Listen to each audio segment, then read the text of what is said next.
നമസ്കാരം. ഇന്നത്തെ നമ്മുടെ session tech empowerment for MSMEs. MSMEകളുടെ എൻ്റെ ശബ്ദം ഇത്തിരി അടഞ്ഞിരിക്കുകയാണ്, സോറി. MSMEകളുടെ ഏറ്റവും വലിയൊരു മണ്ണാണ് ശരിക്കും കോഴിക്കോട്. അപ്പോൾ ഒരു ടെക് എംപവർമെൻറ്റിലൂടെ കേരളത്തിലെ MSMEകളെ അടുത്തൊരു ലെവലിലേക്ക് എങ്ങനെ വളർത്താൻ പറ്റും എന്നുള്ള ഒരു ടോപ്പിക്കാണ് നമ്മൾ സംസാരിക്കുന്നത്. ആദ്യമായിട്ട് VKCയുടെ മാനേജിംഗ് ഡയറക്ടറായിട്ടുള്ള ശ്രീ അബ്ദുൾ റസാഖിനോടാണ്. ടെക്നോളജി രംഗത്ത് വലിയ മാറ്റങ്ങൾ ഉണ്ടായിട്ടുണ്ട്, അതുപോലെ സംരംഭക രംഗത്തും. ടെക്നോളജി വേണ്ട രീതിയിൽ ഉപയോഗിച്ചിരുന്നെങ്കിൽ കേരളത്തിലെ MSMEകൾ അടുത്തൊരു ലെവലിലേക്ക് വളരാൻ സാധ്യത ഉണ്ടായിരുന്നില്ലേ ശരിക്കും?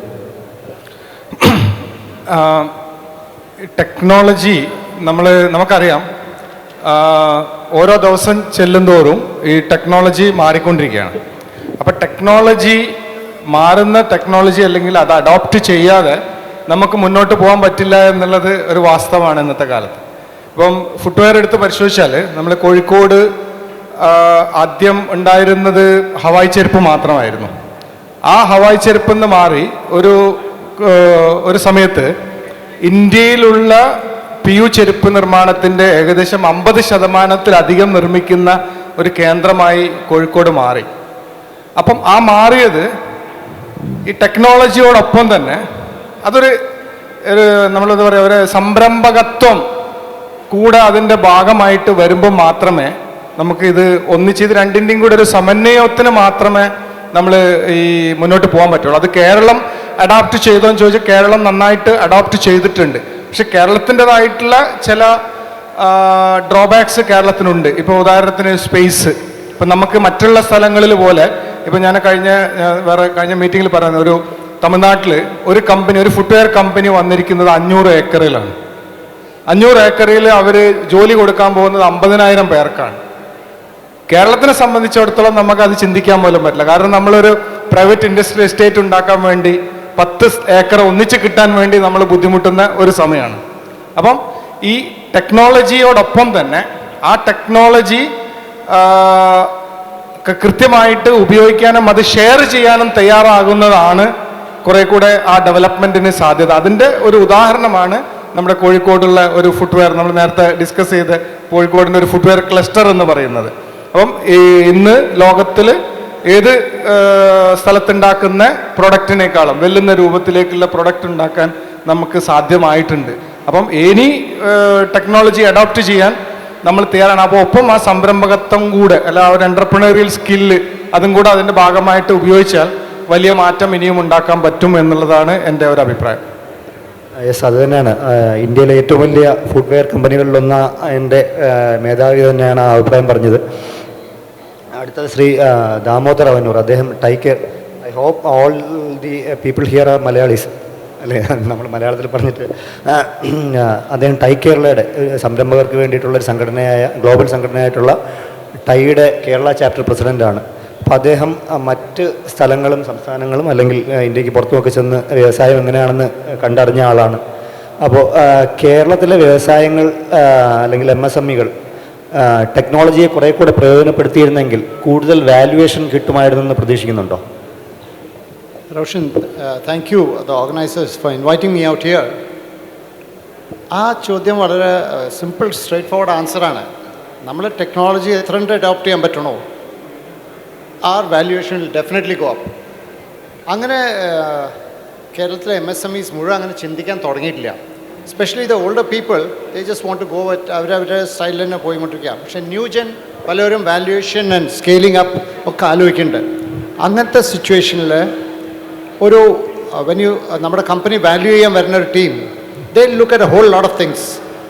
Your market potential, how you have adopted technology, how good are you at adopting technology. ഇത് വളരെ വാലിഡ് പോയിൻ്റാണ്. ഇതൊക്കെ നോക്കിയിട്ടാണ് നമ്മുടെ എൻ്റർപ്രൈസിന് വാല്യൂ തരിക. റസാഖ് പറഞ്ഞ മാതിരി both the hardware technology as well as the IT based technology അഡോപ്ഷനും കൂടി നമ്മൾ നോക്കും. അതിൽ കുറേ റിസ്ക്സ് ഉണ്ട്. And the cost involve is also fairly high when you go for good IT solutions. Probably as you go along we'll discuss on that. അപ്പോൾ in conclusion, technology adopt ചെയ്താൽ the faster you do it, the better you are at it, your valuation is going to go up, no doubt about it. Thank you. Mister Riyas, അദ്ദേഹം Kerala knowledge മിഷൻ്റെ general മാനേജറാണ്. കേരളം ഒരു knowledge based ആയിട്ടുള്ള economy ആയിട്ട് മാറിക്കൊണ്ടിരിക്കുകയാണ്. അതായത് ടെക്നോളജിയിൽ തന്നെ നമ്മൾ ഇതുവരെ കാണാത്ത രീതിയിലുള്ള പുതിയ ടെക്നോളജികൾ വന്നുകൊണ്ടിരിക്കുകയാണ്. അതായത് artificial intelligence, internet of things പോലുള്ള പുതിയ ടെക്നോളജി മേഖലകൾ വന്നുകൊണ്ടിരിക്കുകയാണ്. ആ മേഖലകളിലെ ഒരു ഹബ്ബായിട്ട് ശരിക്കും കേരളം വളർന്നുകൊണ്ടിരിക്കുകയാണ്. ആ ഒരു ഇനിഷ്യേറ്റീവാണ് ശരിക്കും കേരള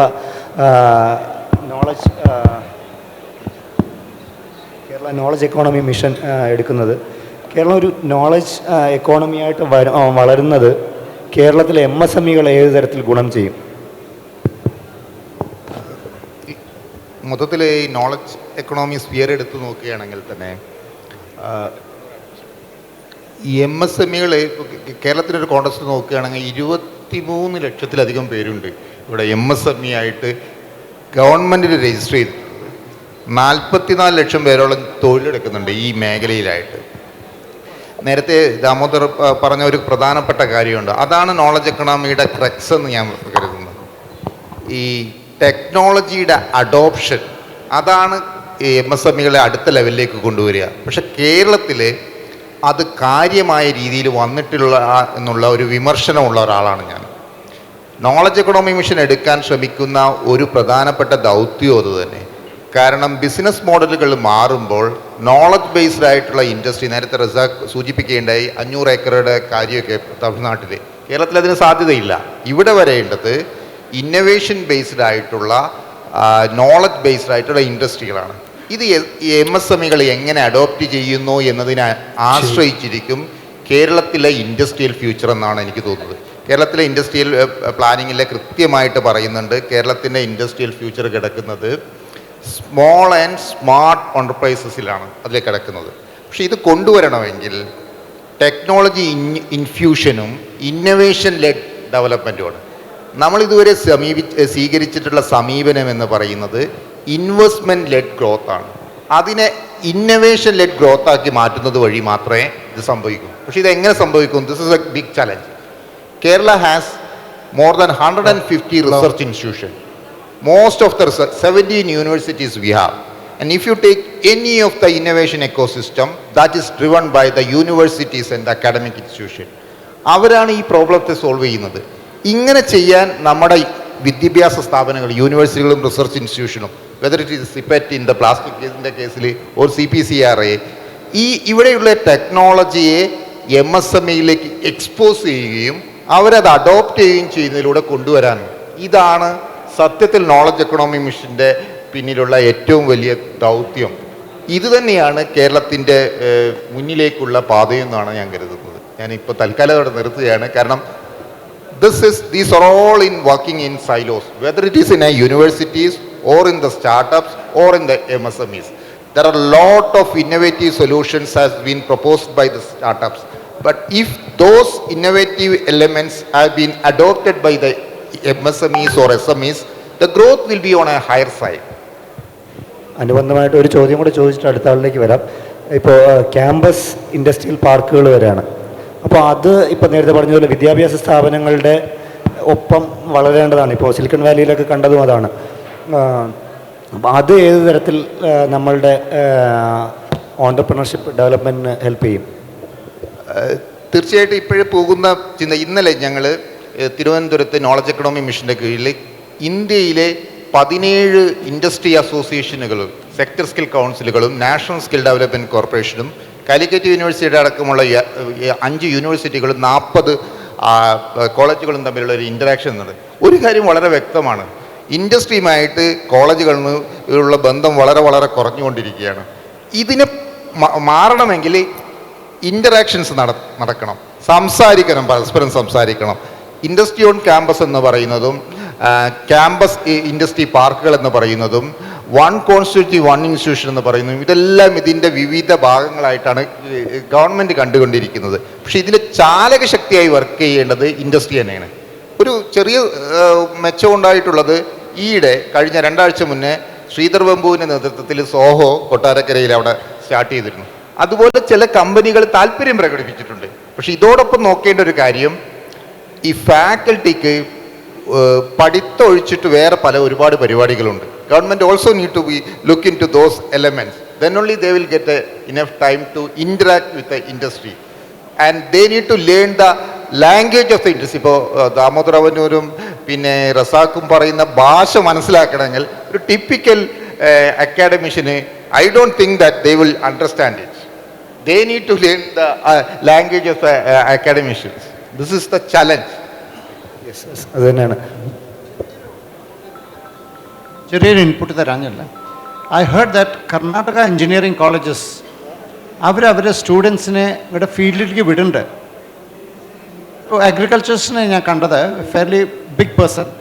ഇവർ how to bring down the cost of labour in agriculture പഠിക്കാനാണ് ഈ സ്റ്റുഡൻസിനോ try to adopt it and with solutions. ഇങ്ങനൊരു എക്സസൈസ് കേരളത്തിലില്ല. അതെ അതെ. കേന്ദ്ര MSME മന്ത്രാലയത്തിന് കീഴിലുള്ള ഒരു ഇൻസ്റ്റിറ്റ്യൂട്ട് തൃശ്ശൂരുണ്ട്. അതിൻ്റെ ജോയിൻറ്റ് ഡയറക്ടറായിട്ടുള്ള ശ്രീ GS പ്രകാശ് നമ്മളോടൊപ്പം ഉണ്ട്. MSMEകളുടെ വളർച്ചയ്ക്ക് വേണ്ടി എന്തൊക്കെ സഹായങ്ങളും പിന്തുണകളുമാണ് MSME ഇൻസ്റ്റിറ്റ്യൂട്ട് നൽകുന്നത്? പ്രത്യേകിച്ച് ടെക്നോളജി അഡോപ്ഷന്. വളരെ നന്ദിയുണ്ട് എന്നെ ഈ പ്രോഗ്രാമിലേക്ക് ക്ഷണിച്ചതിൽ. MSME development and facilitation office കേന്ദ്ര ഗവൺമെൻറ്റിൻ്റെ MSME മന്ത്രാലയത്തിൻ്റെ കീഴിൽ കേരളത്തിൽ പ്രവർത്തിക്കുന്ന ഓഫീസാണ്. കേന്ദ്ര ഗവൺമെൻറ്റിൻ്റെയും സംസ്ഥാന ഗവൺമെൻറ്റിൻ്റെയും ഒക്കെ ഗവൺമെൻറ് തലത്തിലെ ടെക്നോളജി അഡോപ്ഷനൊക്കെ വേണ്ടിയിട്ട് കുറേ കാര്യങ്ങളൊക്കെ ഉണ്ട്. ഞങ്ങൾ ഇൻസ്റ്റിറ്റ്യൂട്ട് ചെയ്ത ഞങ്ങളുടെ ഓഫീസ് ചെയ്ത ഒരു കാര്യം, 1-2 കാര്യങ്ങൾ മാത്രമേ ഞാൻ ഇവിടെ പറയാൻ ഉദ്ദേശിക്കുകയാണ്. ഇവിടെ പറയുകയുണ്ടായി ഈ ഇൻഡസ്ട്രിയും അക്കാഡമിയ ഒരു ഗ്യാപ്പ്, അല്ലെങ്കിൽ ഇൻഡസ്ട്രി R&D ഒരു ഗ്യാപ്പ്. അല്ല, ഒരു കാര്യം എനിക്ക് തോന്നുന്നു, R&D ഇൻസ്റ്റിറ്റ്യൂട്ടുകളിൽ ഡെവലപ്പ് ചെയ്ത ടെക്നോളജി റെഡി ടു യൂസ്, അതായത് they have developed technology that is lab ലെവലിലുള്ള ടെക്നോളജിയാണ്. അത് പ്രൊഡക്ഷൻ പ്രോസസ്സിലേക്ക് പോകുമ്പോൾ യൂണിയുടെ മെഷീനറി, യൂണിയുടെ പ്രോസസ്സ് അതെല്ലാം വേണം. അപ്പോൾ ആ ഒരു ഗ്യാപ്പാണ് എനിക്ക് ക്രിട്ടിക്കലായിട്ട് തോന്നുന്നത്. ആ ഒരു ലാബ് ലെവൽ ടെക്നോളജിയെ റെഡി ടു യൂസിലേക്ക് എടുക്കുന്നത് ആരാണ്? അതിനൊരു ഗ്യാപ്പ് എനിക്ക് പലപ്പോഴും തോന്നിയിട്ടുണ്ട്. ഞങ്ങളിത് ഒരു ഉദാഹരണം പറയുകയാണെങ്കിൽ, ഞങ്ങൾ ഈ പ്ലൈവുഡ് ഇൻഡസ്ട്രി, നമ്മുടെ എറണാകുളത്ത് പെരുമ്പാവൂരുള്ള പ്ലൈവുഡ് ഇൻഡസ്ട്രി, അവിടെ അബ്ദുൾ മജീദ് പ്ലൈവുഡ് ക്ലസ്റ്ററിൻ്റെ MD, അപ്പോൾ അദ്ദേഹത്തെ ഒരു പ്രോബ്ലമായിട്ട് വന്നു. ആ പ്രോബ്ലം എന്ന് വെച്ച് കഴിഞ്ഞാൽ പ്ലൈവുഡിൻ്റെ സ്റ്റാൻഡർഡൈസേഷൻ, അതായത് അതിൻ്റെ layers of they will press it. അപ്പോൾ അതിൽ തിക്നെസ്, അതിൻ്റെ പ്രഷർ, അതിൻ്റെ ടെമ്പറേച്ചർ അതൊന്നും സ്റ്റാൻഡേർഡ് ആകുന്നില്ല. അപ്പോൾ അതുകൊണ്ട് ഓരോ പ്ലൈവുഡിൻ്റെയും അതിൻ്റെ തിക്നെസ്സും അതിൻ്റെ ഒരുപാട് വേരിയേഷൻ വരുന്നു. സോ അവർക്ക് അതിനൊരു സ്റ്റാൻഡർഡൈസേഷൻ കൊണ്ടുവരണം. അപ്പോൾ ഞങ്ങൾ ആ ഒരു പ്രോബ്ലത്തിൽ ഞങ്ങൾ പല ടെക്നിക്കൽ ഇൻസ്റ്റിറ്റ്യൂട്ടുകളായിട്ട് ഷെയർ ചെയ്യുകയുണ്ടായി. അപ്പോൾ അമൃത വിശ്വവിദ്യാപീഠം എന്ന് പറഞ്ഞിട്ടുള്ള കൊല്ലത്തുള്ള ആ യൂണിവേഴ്സിറ്റി അവർ വരികയും അതിനകത്തുള്ള സെൻസേഴ്സ് ഉപയോഗിച്ചുകൊണ്ട് അല്ലെങ്കിൽ IoT പോലുള്ള ഡിവൈസസ് ഉപയോഗിച്ചുകൊണ്ട് ദേ ഹവ് ഡെവലപ്ഡ് ഒരു ഓട്ടോമേഷൻ സിസ്റ്റം. അപ്പോൾ അത് വെച്ചിട്ട് ഒരു സ്റ്റാൻഡർഡൈസേഷൻ പോസിബിളാണ്. അതുപോലെ റൈസ് മിൽ ക്ലസ്റ്റർ അവിടെ കാലടിയിൽ റൈസ് മിൽ ക്ലസ്റ്ററിൻ്റെ പ്രശ്നം വെച്ചാൽ അവരുടെ ഈ വാട്ടർ, ഈ നമ്മൾ നെല്ല് തിളപ്പിച്ചുള്ള വെള്ളം പുറത്തേക്ക് പോകുന്നത്, അതിൻ്റെ ഒരു ട്രീറ്റ്മെൻറ്റിൻ്റെ ഇഷ്യൂ ഉണ്ടായിരുന്നു. അതുപോലെ അവരുടെ ഉമിയുടെ ഉപയോഗിച്ചുള്ള സിലിക്ക എടുക്കുന്ന, അത് രണ്ടും ടെക്നോളജി ഞങ്ങൾ ഇതുപോലെയുള്ള പല ഇൻസ്റ്റിറ്റ്യൂട്ടുകൾക്കും അവർ പ്രോബ്ലം കൊടുത്തപ്പം കുറേ ഇൻസ്റ്റിറ്റ്യൂട്ട്, ആദിശങ്കര പോലുള്ള കോളേജുകൾ, ഒരു 4-5 കോളേജുകൾ അത് ടേക്കപ്പ് ചെയ്യാനായിട്ട് വന്നു. അപ്പം ഇതുപോലെ നമ്മൾ ഈ ഒരു ഗ്യാപ്പ് ഫില്ല് ചെയ്യാനായിട്ടൊരു ഇൻസ്റ്റിറ്റ്യൂഷൻ അല്ലെങ്കിൽ ഒരു ഏജൻസി പക്ഷേ ദാറ്റ് നീഡ്സ് എ പെർമനൻ്റ് ആയിട്ടുള്ളൊരു ഇൻസ്റ്റിറ്റ്യൂഷണൽ മെക്കാനിസം വേണം. ആ ഒരു മെക്കാനിസം ഉണ്ടെങ്കിൽ ഒരുപാട് കാര്യങ്ങൾ ചെയ്യാൻ പറ്റും. ഗവൺമെൻറ് തലത്തിൽ പറയുവാണെങ്കിൽ MSME മിനിസ്ട്രിയുടെ MSME technology centres, cluster development programme, zero effect zero defect system, അങ്ങനെയൊക്കെ കുറച്ച് IP-യുടെ ഇപ്പോൾ ലേറ്റസ്റ്റായിട്ട് നമുക്കുള്ള IP-യെ അഡോപ്റ്റ് ചെയ്യാനുള്ള കുറേ ഇൻസെൻറ്റീവ്സ് വന്നിട്ടുണ്ട്. IP അഡോപ്റ്റ് ചെയ്യാൻ IP ലൈസൻസ് ഫീ കൊടുക്കാം, IP-യുടെ ടെക്നോളജി മാച്ച് മേക്കിങ്ങിനുള്ള ഒരു പ്ലാറ്റ്ഫോം, അങ്ങനെ കുറേ കാര്യങ്ങൾ വന്നിട്ടുണ്ട്.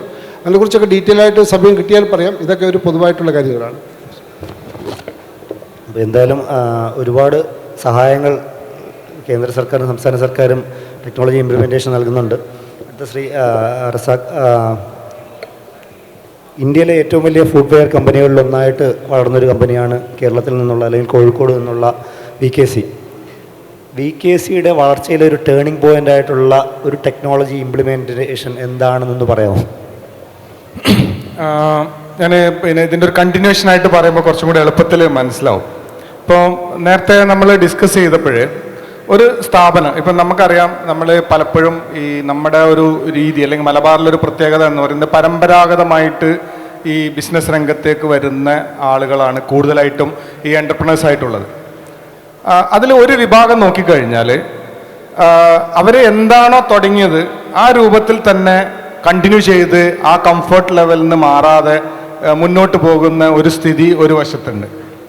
രണ്ടാമത് നമ്മൾ ഒരു പുതിയ തലമുറ വരുന്ന സമയത്ത്, പുതിയ തലമുറ നമുക്കറിയാം ഒരുപാട് പുതിയ കാഴ്ചപ്പാട് അല്ലെങ്കിൽ പുതിയ അനുഭവങ്ങളുമായിട്ട് വരുന്ന സമയത്ത് ആ പഠിച്ചു വരുന്ന അല്ലെങ്കിൽ മനസ്സിലാക്കി വരുന്ന കാര്യങ്ങൾ ഇംപ്ലിമെൻ്റ് ചെയ്യാൻ പറ്റാതെ മുമ്പുണ്ടായിരുന്ന ബിസിനസ്സിൽ നിന്ന് മാറി മറ്റ് ബിസിനസ്സിലേക്ക് പോകുന്ന ഒരു ചരിത്രം ഒരു വശത്ത്. മൂന്നാമത്തെ ഒരു കേസ് എന്ന് പറഞ്ഞാൽ ഇങ്ങനെയുള്ള സാധ്യതകൾ ഉപയോഗപ്പെടുത്താനും അതിനുള്ള സൗകര്യങ്ങൾ ചെയ്തു കൊടുക്കുമ്പോൾ ഉണ്ടാവുന്ന ഒരു വിഭാഗം. അപ്പോൾ ഞങ്ങളെ സംബന്ധിച്ചിടത്തോളം മൂന്നാമത്തെ വിഭാഗമാണ്. അതായത് പിന്നെ ഞങ്ങൾ പുതിയ തലമുറ പഠിച്ച് ഈ പുതിയ സാഹചര്യത്തിലേക്ക് വന്ന സമയത്ത് ബിസിനസ് മുന്നോട്ട് പോകുമ്പം അതിനെ കൂടുതൽ എളുപ്പമാക്കാൻ എന്തൊക്കെ സാങ്കേതിക വിദ്യകളുണ്ടോ. ഇപ്പം ഞങ്ങളെ സംബന്ധിച്ചിടത്തോളം ഞങ്ങൾ ഇതിലൊരു ഇംപ്ലിമെൻ്റ് ചെയ്ത ആദ്യം ERP എന്ന് വേണമെങ്കിൽ പറയാം. അപ്പം ആ ERPയോടൊപ്പം തന്നെ ഈ എന്തൊക്കെ മാറ്റങ്ങൾ നമ്മുടെ ഇൻഡസ്ട്രിയിൽ വരുന്നുണ്ടോ ആ മാറ്റങ്ങൾ മുഴുവനും നമ്മൾ അഡോപ്റ്റ് ചെയ്തുകൊണ്ട് അത് ഇംപ്ലിമെൻ്റ് ചെയ്യാനുള്ള ഒരു എന്താ പറയുക ബ്ലാങ്ക് ചെക്ക് നമുക്ക് കിട്ടുമ്പോഴുണ്ടാകുന്ന ആ ഒരു ഇതാണ് VKCയെ സംബന്ധിച്ചിടത്തോളം ഇത്ര പെട്ടെന്ന് ഈ വളർച്ച സ്പീഡ് കൂട്ടാൻ വേണ്ടി കാരണമായത്.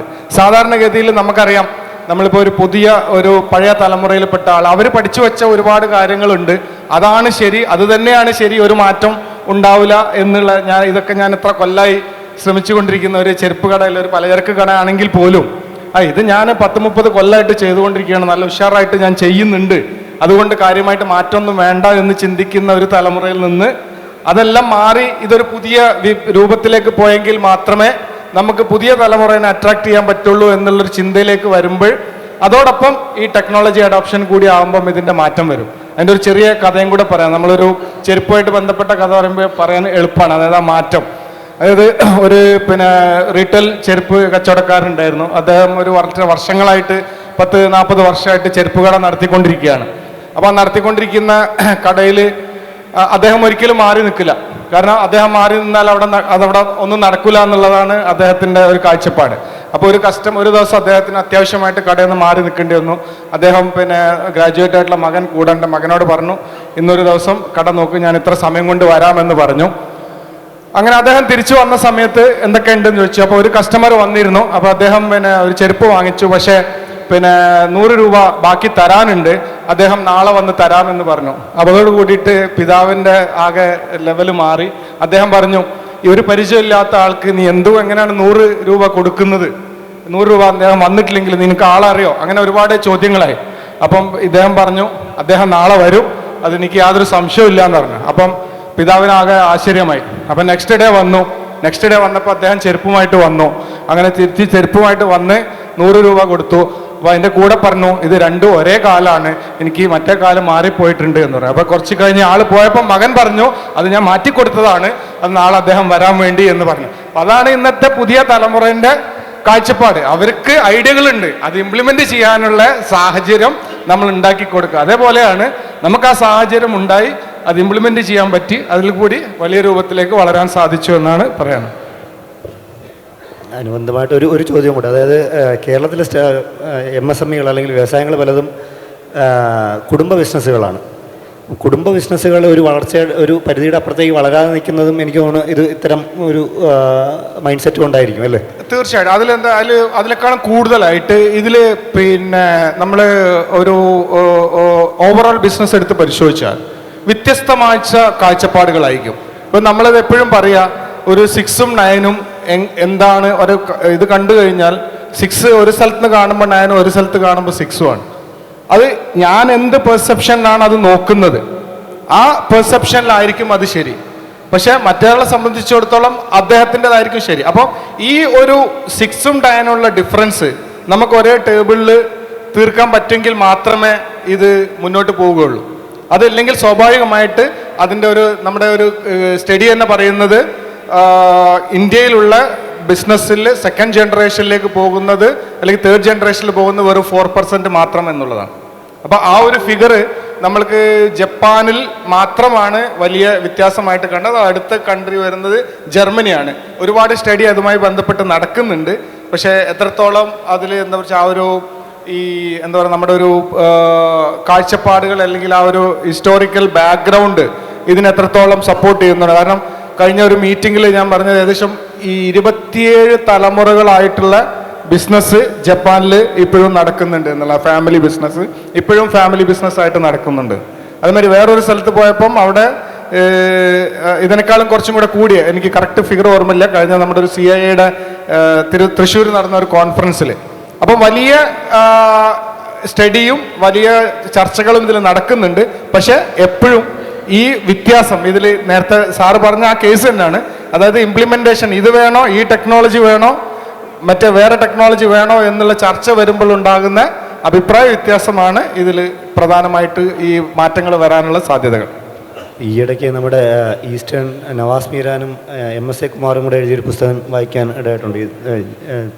3 ജനറേഷനപ്പുറം 90% ബിസിനസ്സുകളും അതിൻ്റെ ഇടയിൽ പൂട്ടിപ്പോകുന്ന പറയണേ.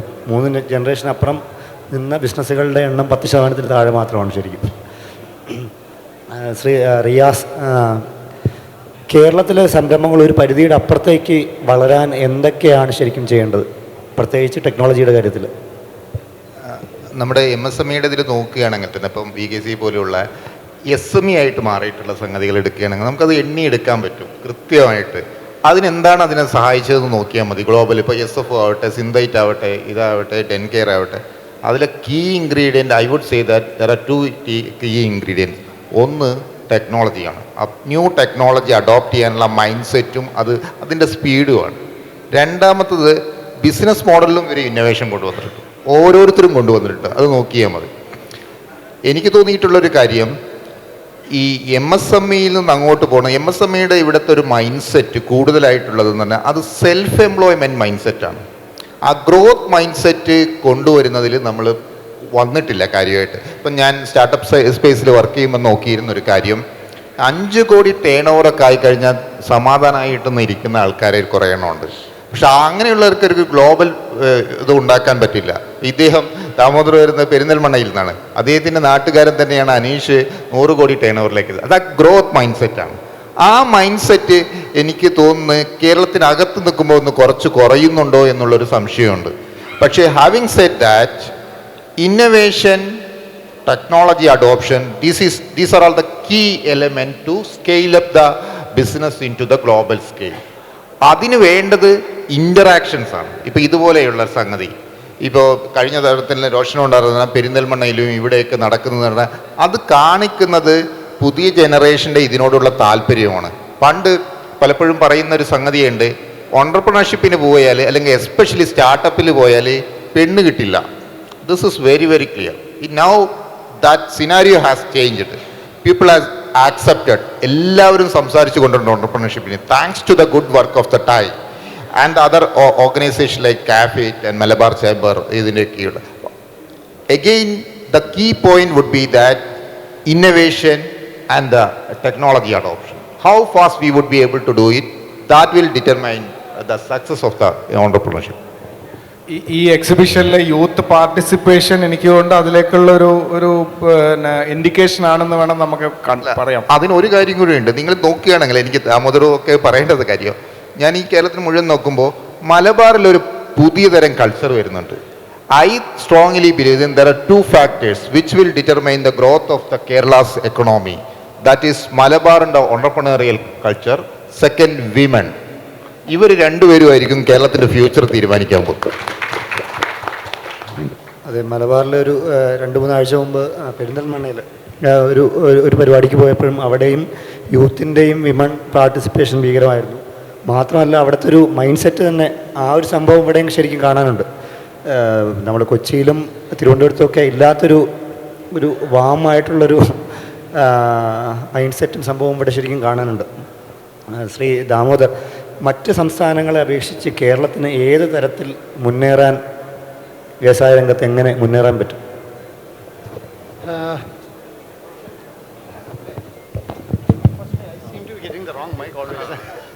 I seem to be getting the wrong mic always. ഇതിൽ എക്സ്പോഷർ ഒരു ഫാക്ടറാണ് കേട്ടോ. How to do things differently എന്നുള്ളത്. ഇപ്പോൾ റസാഖ് ഇത് റിയാസൊക്കെ പറഞ്ഞ മാതിരി we have to be exposed to a lot of happenings across the country, across the world. നമുക്ക് കേരളത്തിൻ്റെ കാലിക്കറ്റിന് ഒരു പ്രത്യേക അഡ്വാൻറ്റേജ് എന്താ, എക്സ്പോഷർ ഇൻ ദ ഗൾഫ് ഭയങ്കര വ്യത്യാസം വരുത്തുന്നുണ്ട് തോട്ട് പ്രോസസ്സിൽ. അതാണ് ഒരു വ്യത്യാസം ഇവിടെ കാണുന്നത്, which is not there in the rest of the state. ഈ exposure to new technology, to new ways of doing business is very important. ഒരു ചെറിയൊരു എക്സാമ്പിൾ പറഞ്ഞുതരാം. ടെക്നോളജി അഡോപ്ഷൻ ആവശ്യമുള്ളത് കേട്ടോ. ടൈ ഒരിക്കൽ, I don't no whether there are any Marwadi community people here. We called 3 successful Marwadis and asked them, what is the success behind your success? I mean, what's the secret behind your success? അങ്ങനെ സംസാരിച്ചും കൊണ്ടിരിക്കുമ്പോൾ ഒരു gentleman പറഞ്ഞു, we make a balance sheet every day at the end of the day. നമ്മളാരും ചിന്തിച്ചിട്ടുണ്ടില്ല. By the end of the day they know whether they made a profit or not. ഇത് ശരിക്കും ചെയ്യാം, നമ്മളെ കൊണ്ടൊന്നും പറ്റില്ല. They have a specific accounting system, but with technology we can do it. ഇത് ആവശ്യമാണ് പലപ്പോഴും. അവർ ഈ culture they have bought it from Marwar and that അവരവരുടെ റൂട്ട്സിൽ നിന്ന് കൊണ്ടുവന്നതാണ്. ഇത് നമുക്കും അഡോപ്റ്റ് ചെയ്യണം. എക്സ്പോഷർ ആവശ്യമുണ്ട് and we have to adopt all these things. Riyas പറഞ്ഞ ഒരു ചെറിയൊരു കഥ പറയാം. എനിക്കും പെണ്ണ് കിട്ടാൻ ലേശം ബുദ്ധിമുട്ടിയിട്ടോ. പക്ഷേ കോഴിക്കോട്ടിലൊരു ഡോക്ടറാണ് സഹായിച്ചത്. അദ്ദേഹം മരിച്ചുപോയി. ഡോക്ടർ ഒ വി വാസുദേവൻ, സൈക്കാട്രിസ്റ്റിൻ്റെ വൈഫിൻ്റെ അമ്മാവനാണ്. മദർലോനോട് പറഞ്ഞു, കുഴപ്പമില്ല, കൊടുത്തോളൂ മകളെ, it won't be too bad എന്ന് പറഞ്ഞുകൊണ്ട് കിട്ടിയതാണ്. അല്ലെങ്കിൽ I would not have got the present wife that I have. MSME DFO നമ്മൾ ഇടയ്ക്കിടയ്ക്ക് പത്രത്തിൽ പരസ്യം കാണാറുണ്ട് ഒരു പരിശീലന പരിപാടികളുടെ. എന്തൊക്കെ പരിശീലന പരിപാടികളാണ് ശരിക്കും നമ്മളുടെ ഇൻസ്റ്റിറ്റ്യൂട്ട് നൽകുന്നത്? അത് സെക്ടറൽ വൈസ് ആണോ അതോ ജനറൽ MSMEകൾക്ക് വേണ്ടിയിട്ടാണോ? ഏതൊക്കെ സ്ഥലങ്ങളിലാണ് നടത്തുന്നത്? ഇതിൻ്റെ ഒരു കലണ്ടർ എവിടെ നിന്ന് കാണാൻ പറ്റും? ഞങ്ങൾ MSMEകൾക്ക് വേണ്ടിയിട്ടുള്ള അവരുടെ management capability, skill development, capacity building. ഇപ്പോൾ ഞങ്ങൾ മലബാർ പാലസ് ഹോട്ടലിൽ എക്സ്പോർട്ട് ആൻഡ് മാർക്കറ്റിംഗ് എന്ന് പറഞ്ഞിട്ടൊരു നാഷണൽ വർക്ക്ഷോപ്പ് പോലെ mister Abdul Razak was our chief guest inaugurate the event in the morning. അതിലൊരു 500ഓളം ആൾക്കാർ രജിസ്റ്റർ ചെയ്തിട്ടുണ്ടായിരുന്നു. പക്ഷേ നമുക്ക് ഒരു 270 പേര് 80 പേര് പങ്കെടുത്തിട്ടുണ്ട്. That is A good crowd. അപ്പോൾ അതിൽ ഞങ്ങൾ അവരുടെ മാർക്കറ്റിംഗ്, മോലി എക്സ്പോർട്ട് പൊട്ടൻഷ്യൽ, എക്സ്പോർട്ടിനെ കുറിച്ച് പറയാൻ DGFT, federation of Indian exporters organisation, ONDC, GEM, Flipkart, അങ്ങനെയുള്ള കുറേ ആൾക്കാർ വന്നിട്ട് they are interactive with MSMEs. അപ്പോൾ ഞങ്ങൾ ചെയ്യുന്ന പ്രോഗ്രാംസുകൾ ആ നീഡ് ബേസ്ഡ് ആയിട്ടുള്ള ഓരോ സെക്ടറിലും സ്കിൽ ഡെവലപ്മെൻറ്റുകൾ ചെയ്യാറുണ്ട്. മാനേജ്മെൻറ്റ് ഡെവലപ്മെൻറ്റ് ഞങ്ങളിപ്പം വർമ്മ ആയിട്ട് ചെയ്തിട്ട് ടാക്സേഷൻ ആൻഡ് ഫിനാൻഷ്യൽ മാനേജ്മെൻറ്റിൻ്റെ പ്രോഗ്രാം ഞങ്ങൾ കഴിഞ്ഞ ആഴ്ച നടത്തിയിരുന്നു. ഒരു 1 more പ്രോഗ്രാം കേരള മാനേജ്മെൻറ്റ് അസോസിയേഷനോട് ചേർന്നിട്ട് ഞങ്ങൾ കൊച്ചിയിൽ സംഘടിപ്പിക്കുന്നുണ്ട്. അപ്പോൾ അതൊക്കെ സംഘടിപ്പിക്കുന്നുണ്ട്. അപ്പം അത് ട്രെയിനിങ്ങിൽ നടക്കുന്നുണ്ട്. പക്ഷേ ഞാനിവിടെ 1-2 കാര്യങ്ങൾ ഇവിടെ പറഞ്ഞതായിട്ട് ബന്ധപ്പെട്ടെന്ന് പറഞ്ഞോട്ടെ.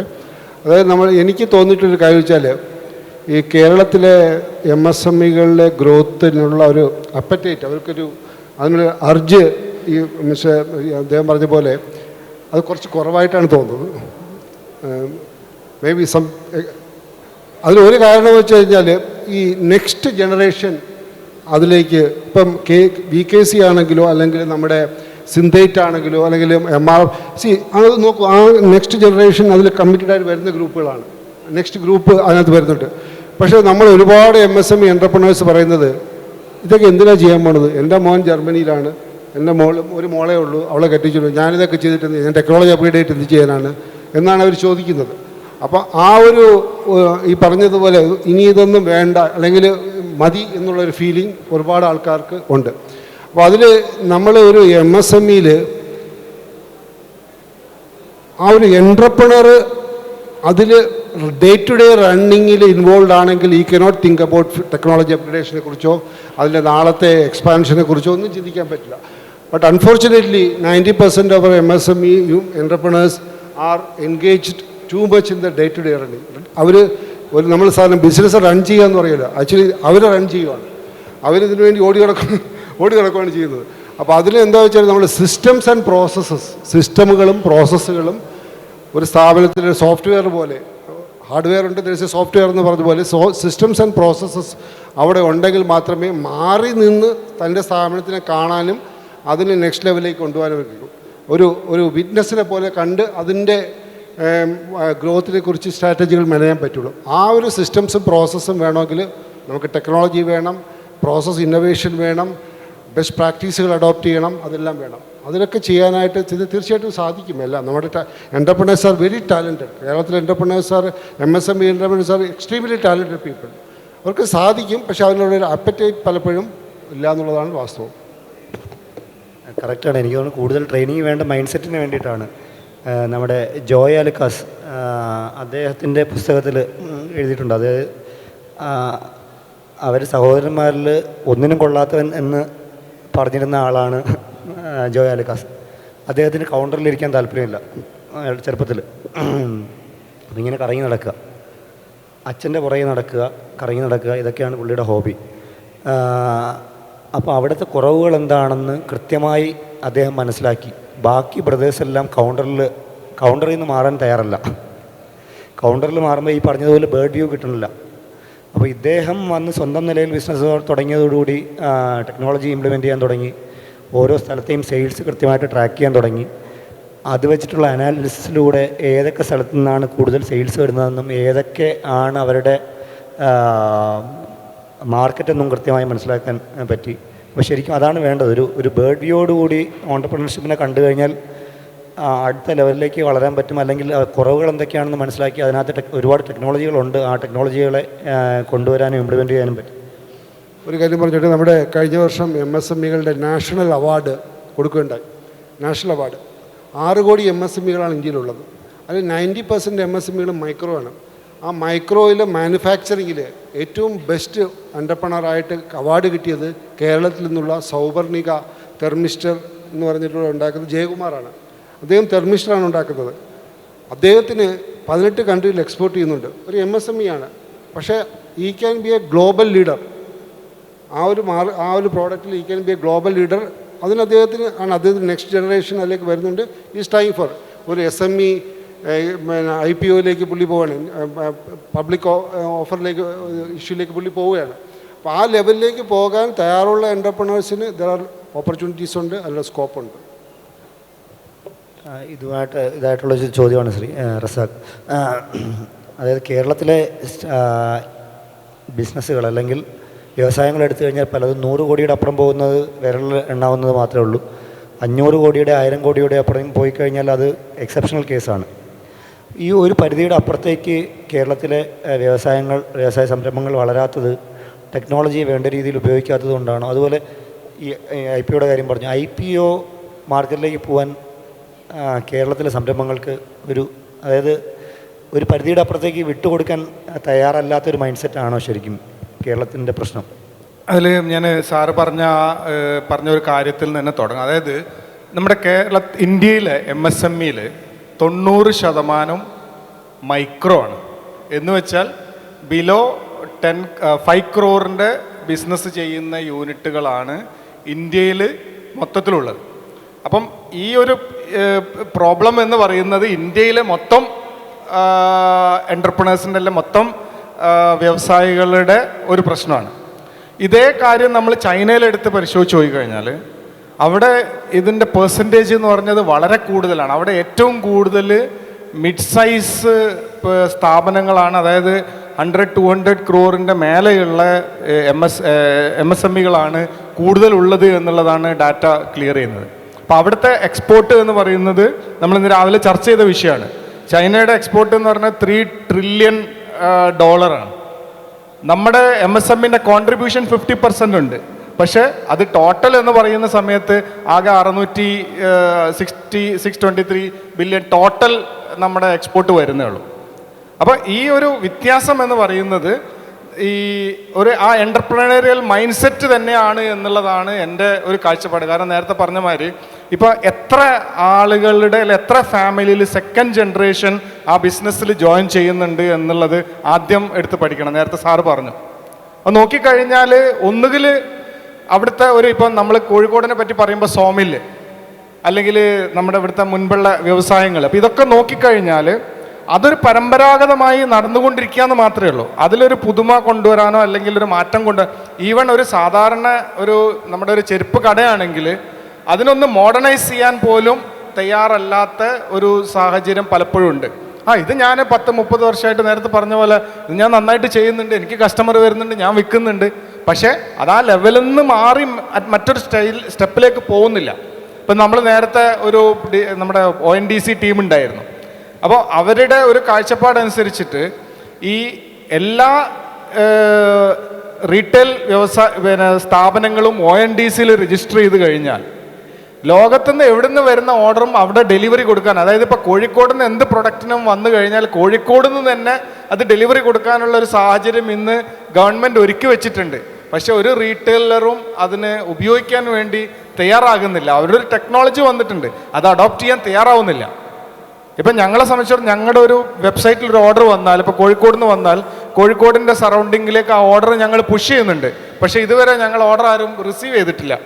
കാരണം അത് റിസീവ് ചെയ്ത് കൊണ്ടുപോയി ഡെലിവറി കൊടുക്കാൻ ആൾ തയ്യാറാവുന്നില്ല. ആ ഒരു ചെറിയ മാറ്റം പോലും ഉൾക്കൊള്ളാൻ തയ്യാറാവുന്നില്ല. പുതിയ തലമുറ അല്ലെങ്കിൽ പുതിയ കാര്യങ്ങളിലേക്ക് അഡോപ്റ്റ് ചെയ്യാൻ ആവുമ്പോൾ മാത്രമേ ഇതിൻ്റെ ഗ്രോത്ത് കിട്ടുള്ളൂ. ഇപ്പം നമ്മൾ പറഞ്ഞ ഈ 10% ഒരു 15%ഓ 20%ഓ ആക്കി എടുക്കണമെങ്കിൽ തന്നെ നമ്മൾ ഒരുപാട് അധ്വാനിക്കേണ്ടി വരും. നമ്മുടെ ആ മൈൻഡ് സെറ്റ് ആകെ മാറാൻ. അപ്പോൾ എനിക്ക് തോന്നുന്നത് ഇങ്ങനെയുള്ള ഡിസ്കഷൻസ് അല്ലെങ്കിൽ ഈ ഒരു എക്സിബിഷൻസ് അതിന് വലിയൊരു സഹായം ചെയ്യും എന്നുള്ളതാണ് എൻ്റെ ഒരു അഭിപ്രായം. ശ്രീ ദാമോദർ, MSMEകളുടെ വളർച്ചയ്ക്ക് ഹെൽപ്പ് ചെയ്യുന്ന ഒരുപാട് ടെക്നോളജി സൊല്യൂഷൻസ് ഇന്ന് മാർക്കറ്റിൽ അവൈലബിൾ ആണ്. അത് വലിയ ഇൻവെസ്റ്റ്മെൻ്റ് ഒന്നും ഇല്ലാതെ മന്ത്ലി ഒരു ഫീസ് കൊടുത്തുകൊണ്ട് പറ്റുന്ന ഒരുപാട് സാസ് ബേസ്ഡ് പ്ലാറ്റ്ഫോമുകൾ ഒരുപാടുണ്ട്. അപ്പോൾ അത്തരം പ്ലാറ്റ്ഫോമുകൾ ഉണ്ടായിട്ടും അതിനെക്കുറിച്ചുള്ള അവയർനെസ് ഇല്ലാത്തതാണോ ശരിക്കും ഇത്തരം ടെക്നോളജി ഇംപ്ലിമെൻറ്റേഷൻ അല്ലെങ്കിൽ അത് നടപ്പാക്കുന്നതിൽ നിന്ന് MSMEകളെ പിന്നോട്ട് വലിക്കുന്നത് ആണോ?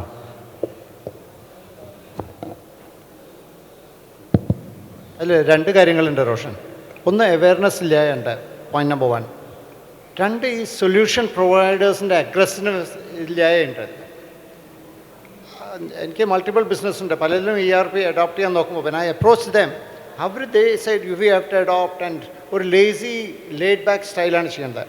നമ്മൾ നേരത്തെ സംസാരിച്ച സോഹോന് ആസ് യുവർ ബിസിനസ് ഗ്രോസ് ഒരു സൊല്യൂഷൻ ഉണ്ടായിരുന്നു.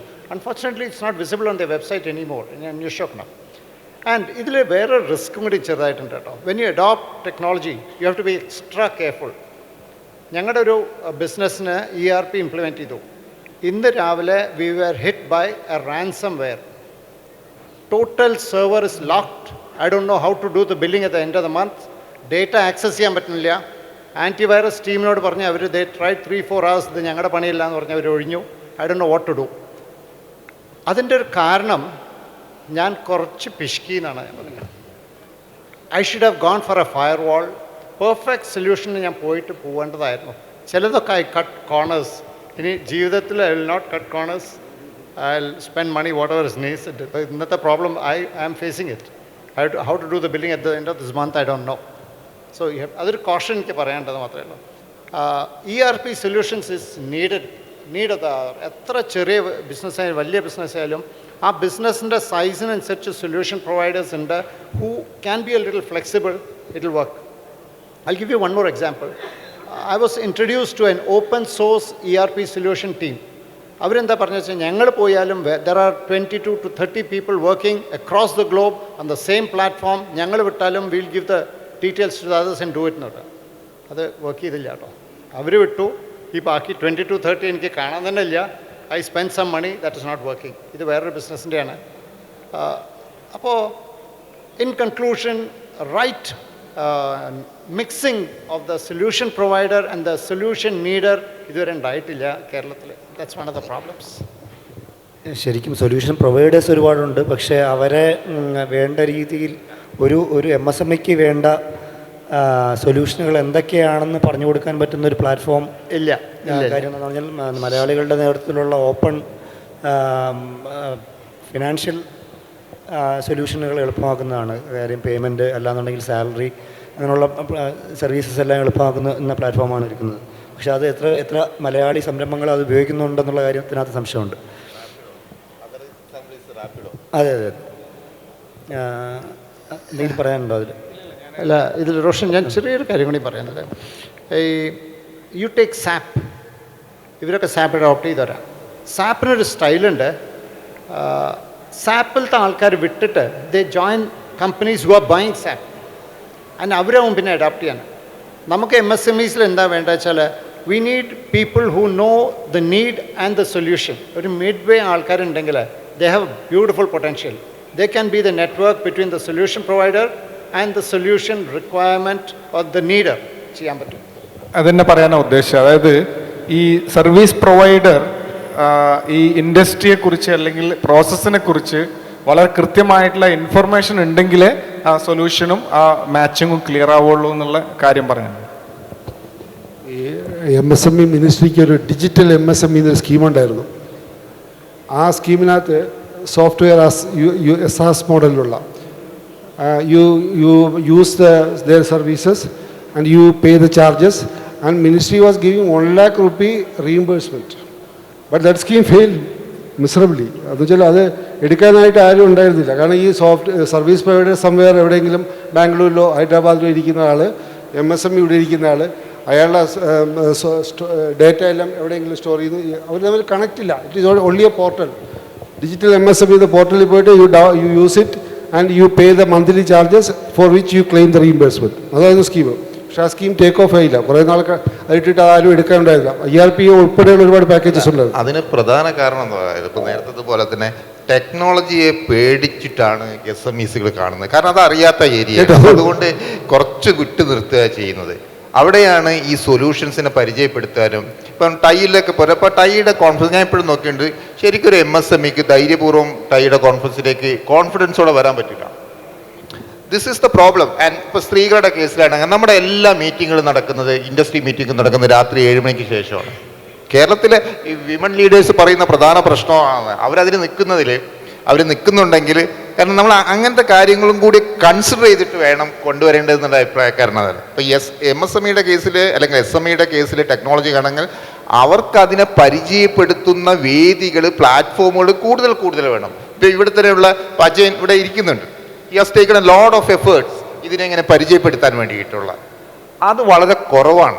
കാരണം ഒരാൾ പോലും, നിങ്ങളെല്ലാവരോടും ചോദിച്ചോളൂ, എനിക്കറിയില്ല എന്ന് പറയാൻ ആർക്കും താല്പര്യം ഉണ്ടാവില്ല. അപ്പോൾ കാരണം ഞാനും സജി സാറൊക്കെ ടെക്നോളജിയും ഇൻവെസ്റ്റ്മെൻറ്റിനെ കുറിച്ചിട്ടൊക്കെ പറയുമ്പോൾ എല്ലാവരും തലയാട്ടാറുണ്ട്. അത് കഴിഞ്ഞിട്ട് പറയും ഒന്നും സത്യത്തിൽ മനസ്സിലായില്ല, പക്ഷെ ആ കൂട്ടത്തിലിരുന്ന് പറയാനുള്ള മടിയുണ്ടാകുന്നു. So this is equally applicable in the case of the SMEs when it comes to technology. ഇപ്പോൾ ആർട്ടിഫിഷ്യൽ ഇൻ്റലിജൻസ് എന്നൊക്കെ പറയുന്നുണ്ട്. ഞാൻ ഇന്നലെ പറയായിരുന്നു, ഇവിടെ ആർക്കും അത് എന്താണെന്ന് മനസ്സിലായിട്ടില്ല. പക്ഷെ എല്ലാവരും പറയുന്നത് AI കുറിച്ച് പറയുന്നുണ്ട്, ബ്ലോക്ക് ചെയിനെ കുറിച്ച് പറയുന്നുണ്ട്, ക്ലൗഡ് ടെക്നോളജിയെ കുറിച്ച് പറയുന്നുണ്ട്. ഇപ്പം പ്രകാശ് സാറ് പറഞ്ഞു ഈ ഡാറ്റ സാർ അത് തന്നെയാണ് പരാജയപ്പെടാൻ കാരണം. ഇതൊക്കെ എല്ലാ സാധനവും നമ്മൾ സെർവറൊന്നും വെക്കേണ്ട ആവശ്യമില്ല, ക്ലൗഡിൽ സേവ് ചെയ്യാം, ആവശ്യമുള്ള സാധനത്ത് ഡാറ്റ ചെയ്യാം, ആക്സസ് ചെയ്താൽ മാത്രം മതി. ആ ടെക്നിക്കും ആ പേടിയുടെ അംശത്തെ കുറക്കുന്ന പരിപാടികൾ ഉണ്ടായാൽ മതി. അതിന് കൂടിയിരിക്കുക എന്നുള്ളത് മാത്രമാണ് മെച്ചം. ശ്രീ പ്രകാശ്, കേരളത്തിലെ അല്ലെങ്കിൽ ഇന്ത്യയിലെ മൊത്തത്തിലുള്ള MSMEകളെ റെപ്രസെൻ്റ് ചെയ്യുന്ന ഒരു ഇൻസ്റ്റിറ്റ്യൂട്ടാണ്. അപ്പോൾ ഇതുപോലുള്ള ഇൻസ്റ്റിറ്റ്യൂട്ടുകളും ടൈ കേരള പോലുള്ള സംഘടനകളും ഇനിഷ്യേറ്റീവ് എടുത്തുകൊണ്ട് ഒരു കൊളാബറേറ്റീവ് അപ്രോച്ചിൽ കൂടെ ടെക്നോളജിയെ കൊണ്ടുവരാൻ, അല്ലെങ്കിൽ ഓരോ മേഖലയ്ക്കും ആവശ്യമായിട്ടുള്ള ടെക്നോളജികൾ എന്തൊക്കെയാണെന്ന് പരിചയപ്പെടുത്താൻ വേണ്ടിയിട്ടുള്ള എന്തെങ്കിലും സൗകര്യങ്ങൾ ഒരുക്കാനുള്ള സാധ്യതകളുണ്ടോ? അതിന് പല ഇനിഷ്യേറ്റീവ് നടത്തിയിട്ടുണ്ട്. ഇപ്പോൾ ലേറ്റസ്റ്റ് ആയിട്ട് ഞാനൊരു വരുന്നതിന് ഒരാഴ്ച മുമ്പ് മിനിസ്ട്രി കൊണ്ടുവന്നിട്ടുള്ളൊരു സ്കീമാണ് MSME support for commercialisation of IP എന്ന് പറഞ്ഞിട്ടുള്ളൊരു സ്കീമുണ്ട്. അപ്പോൾ അതിനകത്ത് കുറേ കോമ്പണൻസ് ഉണ്ട്. ഞാൻ ജസ്റ്റ് ഒരു establishment of technology transfer facilitation centre എന്ന് പറഞ്ഞിട്ട് നമ്മുടെ IP universities any entity they can set up a technology transfer facilitation centre. then digital matchmaking platform. Technology പ്രൊവൈഡേഴ്സും സീക്കേഴ്സും തമ്മിലുള്ള ഡിജിറ്റലായിട്ടുള്ള matchmaking platform. Then technical support, IP അഡോപ്റ്റേഷന് വേണ്ടിയിട്ട് IP licensing ഫീ ആയാലും അല്ലെങ്കിൽ IPയുടെ മറ്റുള്ള ഫീസുകളായാലും അതെല്ലാം reimbursement. Then technology IP shows. ഇപ്പോൾ നമുക്ക് നമുക്ക് ഒരുപാട് IP-കൾ ഉണ്ട് ഇവിടെ. IP രജിസ്റ്റേർഡ് ആയിട്ടുള്ള ടെക്നോളജീസ് ഒരുപാടുണ്ട്. പക്ഷെ അതിൻ്റെ commercialisation is very very poor. അതിൻ്റെ കൊമേഴ്സ്യലൈസേഷൻ നടക്കുന്നില്ല എന്നുള്ളത് തന്നെ പറയാം. അപ്പോൾ അതിനകത്തുള്ള ഒരു ഗ്യാപ്പിന് വേണ്ടി ആ ഗ്യാപ്പ് ഫില്ലിങ്ങിനുള്ള ഈ ഞാൻ നേരത്തെ പറഞ്ഞ പോലെയുള്ള ലാബ് ബേസ്ഡ് ആയിട്ടുള്ള ടെക്നോളജി എങ്ങനെ കൊമേഴ്സിലേക്ക് പോകുമ്പോൾ നമുക്ക് അവിടെ കുറേ മോഡിഫിക്കേഷൻസ് ഉണ്ട്. അപ്പോൾ ഈ ടെക്നോളജി ട്രാൻസ്ഫർ ഫെസിലിറ്റേഷൻ സെൻറ്റർ പോലുള്ള അങ്ങനെയുള്ള entities may be on step ആ ഡയറക്ഷനിലായിരിക്കും. തീർച്ചയായിട്ടും അങ്ങനെയുള്ള ആ സെൻറ്ററുകൾക്ക് ഈ ഒരു പ്ലാറ്റ്ഫോം, ആ ഒരു centre may be a platform for all these stakeholders to come together and work together. Roshan, എനിക്ക് അതിൽ ചെറിയ കോൺട്രിബ്യൂഷൻ തരാൻ കേട്ടോ. കുറച്ച് ബ്യൂറോക്രസിയുടെ പ്രോബ്ലം ഉണ്ട്. ഫോർ ഇൻസ്റ്റൻസ്, കേരള അഗ്രികൾച്ചർ യൂണിവേഴ്സിറ്റിയിൽ കുറേ faculty are doing excellent research. And ഞാൻ ഡീപ്പായിട്ട് പോയപ്പോൾ അവരിത് വാലിഡേഷന് വേണ്ടിയിട്ടും കുറേ പണിയെടുക്കുന്നുണ്ട്. ബസ് ദേ ആർ കൺസേൺഡ്, നാളെ ഈ ടെക്നോളജി കൊടുത്തിട്ട് അത് ഫെയിൽ ചെയ്തു വെച്ചാൽ റിഫ്ലക്ട് പുവർലി ഓൺ KAU എന്ന് പറഞ്ഞിട്ട്. So they do A lot of field studies and all that. അതൊക്കെ കഴിഞ്ഞിട്ട് ഇത് കമേഴ്ഷ്യലൈസേഷൻ ചെറിയൊരു കമ്മിറ്റി കൂടേണ്ട ഒരു പ്രശ്നമേ ഉള്ളൂ. That is taking months. അവിടെ ആർക്കാണ് ഹൂസ് ഗോട്ട് ദ ഡ്രൈവ് എന്നുള്ളൊരു സംശയം അവിടെ കിടക്കുന്നുണ്ട്. The people who have worked on it, put the effort, time, energy, everything, and come up with a solution which they have validated. Unfortunately, it cannot be commercialized because of this red tapeism of a committee being formed. ഇതാണ് ഇത് government സെക്ടറിലുള്ള. Private sector Kerala കോളേജസിന് പോരാ drive to use the knowledge that they have to bring in technology or develop technology for what is needed in the industry. It is different in Karnataka and Tamil Nadu than Tamil Nadu is totally different. The people there are very prone. For instance, PhD college in a pharmacy, they came forward and said, we'll tie up with you and develop new products. You come forward na parne. Angane Keralathil aarum varilla. Just ഒന്ന് supplement ചെയ്യുന്ന, there are two platforms available. ഒന്ന് Kerala startup mission തുടങ്ങിയിട്ടുള്ള research innovation network എന്ന് പറഞ്ഞിട്ട് കേരളത്തിലെ 150 research ഇൻസ്റ്റിറ്റ്യൂഷനിലെയും technology സാധനം കൊണ്ടുവന്നിട്ടുണ്ട് സ്റ്റാർട്ടപ്സുകൾക്ക് കണക്ക്. അതിനേക്കാളും ബ്യൂട്ടി, ഒരു 30 ലക്ഷം ഗ്രാൻഡ് ഉണ്ട് സ്റ്റാർട്ടപ്പ് മിഷൻ്റെ അടുത്ത്. അത് സ്ത്രീ സംരംഭകം കൂടിയാണെന്ന് ടെക്നോളജി അഡോപ്റ്റ് ചെയ്യാൻ വേണ്ടിയിട്ട് എളുപ്പം കിട്ടും. അത് സ്ത്രീ ഇല്ലാത്തതുകൊണ്ട് വെൻ ഐ വാസ് ദെയർ, ഞാൻ നോക്കിയപ്പം ഒരു ഓണ്ടർപ്രണറുടെ ഭാര്യയും അവരും കൂടിയാണ് തുടങ്ങിയത്. അവരെ വെച്ചിട്ട് അങ്ങനെ തുടങ്ങി. അങ്ങനെ 30 ലക്ഷം വെച്ചാൽ he got an award yesterday, the വർസിയ ടെക്നോളജി. അവർ NIST എന്ന ടെക്നോളജി അഡോപ്ഷൻ എടുത്തിട്ടുള്ളത്. And office of the principal scientific adviser, government of India, അവർക്ക് നമ്മുടെ ഇത് കണ്ടിട്ട് മൊത്തത്തിൽ അവരൊരു പ്ലാറ്റ്ഫോം ഉണ്ടാക്കിയിട്ടുണ്ട്. അതിനുള്ളൊരു മെച്ചം എന്ന് വെച്ചാൽ ഈ ടെക്നോളജി എടുക്കാൻ വേണ്ടിയിട്ട് PSA ഓഫീസ് തന്നെ ഗ്രാൻഡ് കൊടുക്കുന്നുണ്ട്. പക്ഷേ ഈ കാര്യങ്ങളൊന്നും ഒരാൾക്കും അറിയില്ല. ഇതാണ് ഇതിൻ്റെ പ്രശ്നം. അപ്പോൾ ഇതിനെ പോപ്പുലറൈസ് ചെയ്യുക എന്നുള്ളത് മാത്രമാണ് നമ്മുടെ ഒരു കാര്യം കൂടി ഞാൻ പറയാൻ പോകുന്നു.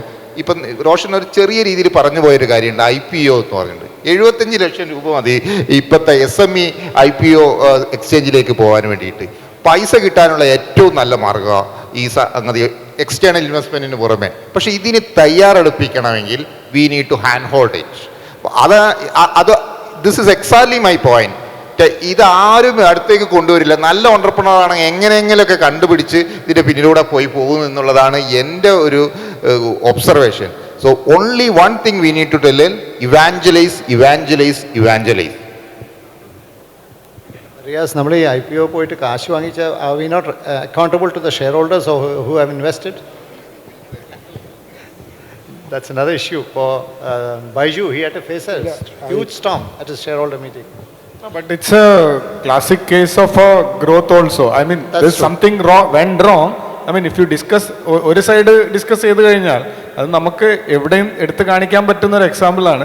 കണ്ണൂരിൽ നിന്ന് ഒരു ഇത്രയും വലിയൊരു ഇന്ത്യൻ ടീമിനെ സ്പോൺസർ ചെയ്യുന്നിടത്തേക്ക് എത്തി എന്ന് പറയുന്നത് തന്നെ there is other side. നമുക്കത് ഓവർ ഫിനാൻസിൻ്റെ, അത് റിസോഴ്സിൻ്റെ ഓവർ ഫിനാൻസിൻ്റെ, ഓവർ റിസോഴ്സിൻ്റെ, അത് ഒരു ഘട്ടം വരെ അത് നന്നായിട്ട് ഉണ്ടായിരുന്നു എന്നുള്ളത് ഒരു സത്യമാണ്. There are different stories. In fact, interestingly, I am reading that Baiju's thing right now. അപ്പോൾ അത് that's a one story. പക്ഷെ ഞാൻ പറയാൻ പോയത് കാര്യം ഇതല്ല. That is an option. The second option is that നമുക്കിവിടെ പ്രത്യേകിച്ച് കോഴിക്കോട് ഒരുപാട് ഗൾഫിൽ ആൾക്കാരുണ്ട്. എങ്ങനെ ഇൻവെസ്റ്റ് ചെയ്യണമെന്ന് നോക്കിക്കൊണ്ടിരിക്കുന്ന ആൾക്കാരാണ്. And if you take the example or the the models of the startups valuation.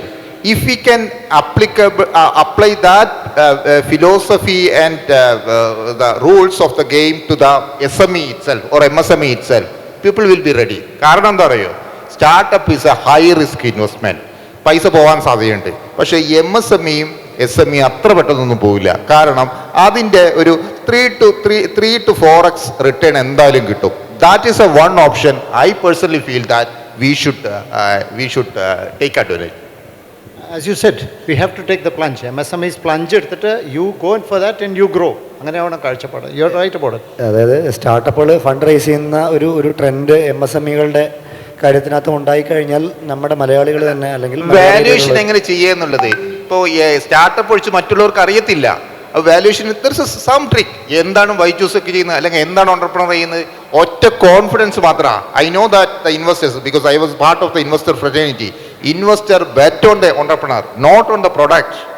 അപ്പോൾ അതിൻ്റെ ഒരു ടെക്നിക്ക് ട്രിക്സ് കിട്ടുകയാണെങ്കിൽ ഐ തിങ്ക് ദാറ്റ്സ് അതിനകത്ത് ഒരു കാര്യം കൂടെ എനിക്ക് പറയാനുണ്ട്. അതായത് ഭയങ്കരമായിട്ടുള്ള ടെക്നോളജിയാണ് ഈ വിഷയമെങ്കിലും ഭയങ്കരമായിട്ടുള്ള ടെക്നോളജി ഇല്ലാതെ ആ ഇഡ്ഡലി ദോശമാവ് നമ്മളുടെ ബേക്കറിയിലോ അല്ലെങ്കിൽ പലവ്യഞ്ജന കടയിലോ കിട്ടിയിരുന്ന ഇഡ്ഡലി ദോശമാവ് ചെറിയൊരു മാർക്കറ്റിംഗ് ഇന്നോവേഷനിൽ കൂടെ മാത്രം ഇന്ന് 3500 കോടി രൂപ വാല്യുവേഷനുള്ള കമ്പനിയാക്കി മാറ്റിയത് ഒരു മലയാളിയാണ് P C Mustafa ID fresh.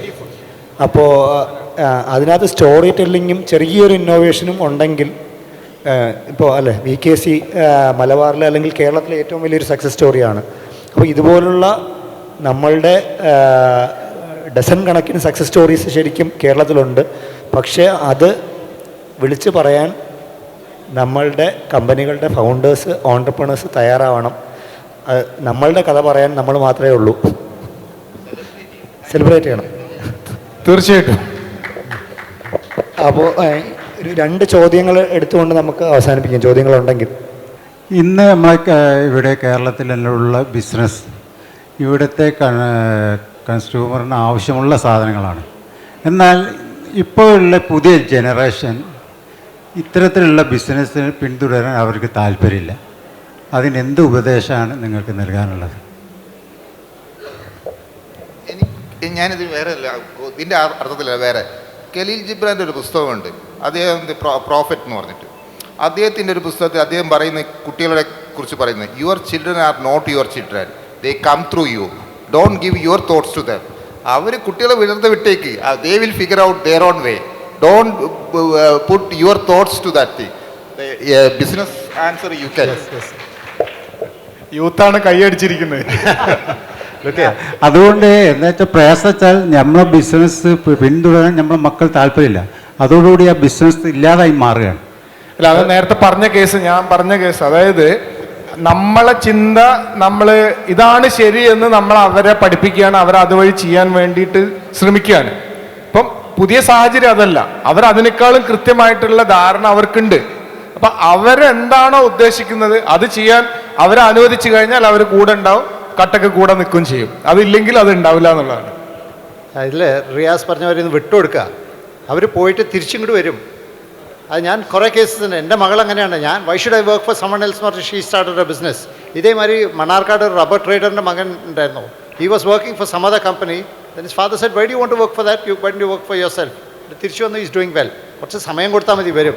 പിന്നെ നമ്മൾ ലേശം നമ്മുടെ ലൈഫ് സ്റ്റൈലൊന്ന് മാർക്കറ്റ് ചെയ്ത് കൊടുക്കണം എന്നാണ് തോന്നുന്നത്. ഇത് വൈകുന്നേരം വന്നാൽ നമ്മുടെ ബിസിനസ്സിന് മാത്രമേ സംസാരമുള്ളൂ എന്ന് പറഞ്ഞാൽ, oh this is not a life, we want to chill, we want a week 5 days week എന്നൊക്കെ പറയണവരുണ്ട്. അതാണ് അല്ല, അതിലെന്താ പ്രശ്നം വെച്ചാൽ ഇപ്പോൾ 5 days മാറി 4 daysലേക്കാണ് ചിന്ത പോകുന്നത്. ഈവൻ നമ്മളിപ്പോൾ 5 days മാറിയിട്ട് 4 days വീക്കിലേക്കുള്ള ചിന്തയിലാണ് പുതിയ തലമുറ. അപ്പം നമ്മൾ പിന്നെ 24/7 വർക്ക് ചെയ്യുന്ന ഒരു കൾച്ചറിൽ നിന്ന് നമുക്ക് ഈവൻ സാറ്റർഡേ ഓഫ് പോലും ചിന്തിക്കാൻ പറ്റുന്നില്ല. അതിൽ നിന്ന് മാറണം എന്നുള്ളതാണ് ഇതിൻ്റെ പ്രത്യേകത. ഇപ്പം ഇതിനൊരു എക്സ്പോഷർ കൊടുക്കുക എന്നുള്ളതാണ് നമ്മൾ നേരത്തെ ഒരു MSMEയുടെ ഡിസ്കഷനിൽ പറഞ്ഞത്. നമ്മളാരും ഇപ്പം നമ്മളെ ബിസിനസ് നടത്തുന്ന ആൾ എത്ര പേര് ട്രേഡ് ഫെയറിന് പോകുന്നുണ്ട്, എത്ര പേര് നമ്മളെ പുതിയ അറിവുകൾ കണ്ടെത്താൻ വേണ്ടി ചുറ്റുന്നുണ്ട്? ആരുമില്ല.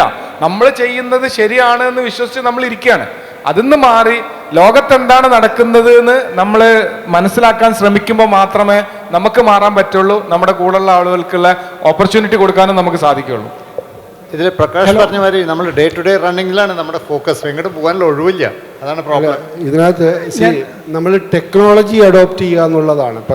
ഇപ്പം നമ്മൾ ന്യൂ ജനറേഷനിലേക്ക് വരണമെങ്കിൽ നമ്മളിപ്പോൾ ചെയ്യുന്ന ബിസിനസ് തന്നെ അതിനെ ഒരു ടെക്നോളജി അഡോപ്റ്റ് ചെയ്തിട്ടുള്ള ഒരു ന്യൂ എൻവറോൺമെൻറ്റിലേക്ക് കൊണ്ടുവരിക. ഇപ്പം ഉദാഹരണം പറയുകയാണെങ്കിൽ നമ്മളെ ബാർബർ ഷോപ്പ് നമ്മളെ കൺവെൻഷണൽ ബാർബർ ഷോപ്പിൽ ഒരാൾ ചെയ്യുന്നതും നമ്മൾ ലുലുവിൽ പോയി കഴിഞ്ഞാൽ ടോണി ആൻഡ് അവിടെ പോയി കഴിഞ്ഞാൽ നമ്മൾ കുറച്ച് നേരം ഇരുന്ന് കഴിഞ്ഞാൽ അവർ 2000, 3000, 4000 രൂപ മേടിക്കുന്നുണ്ട് അല്ലേ.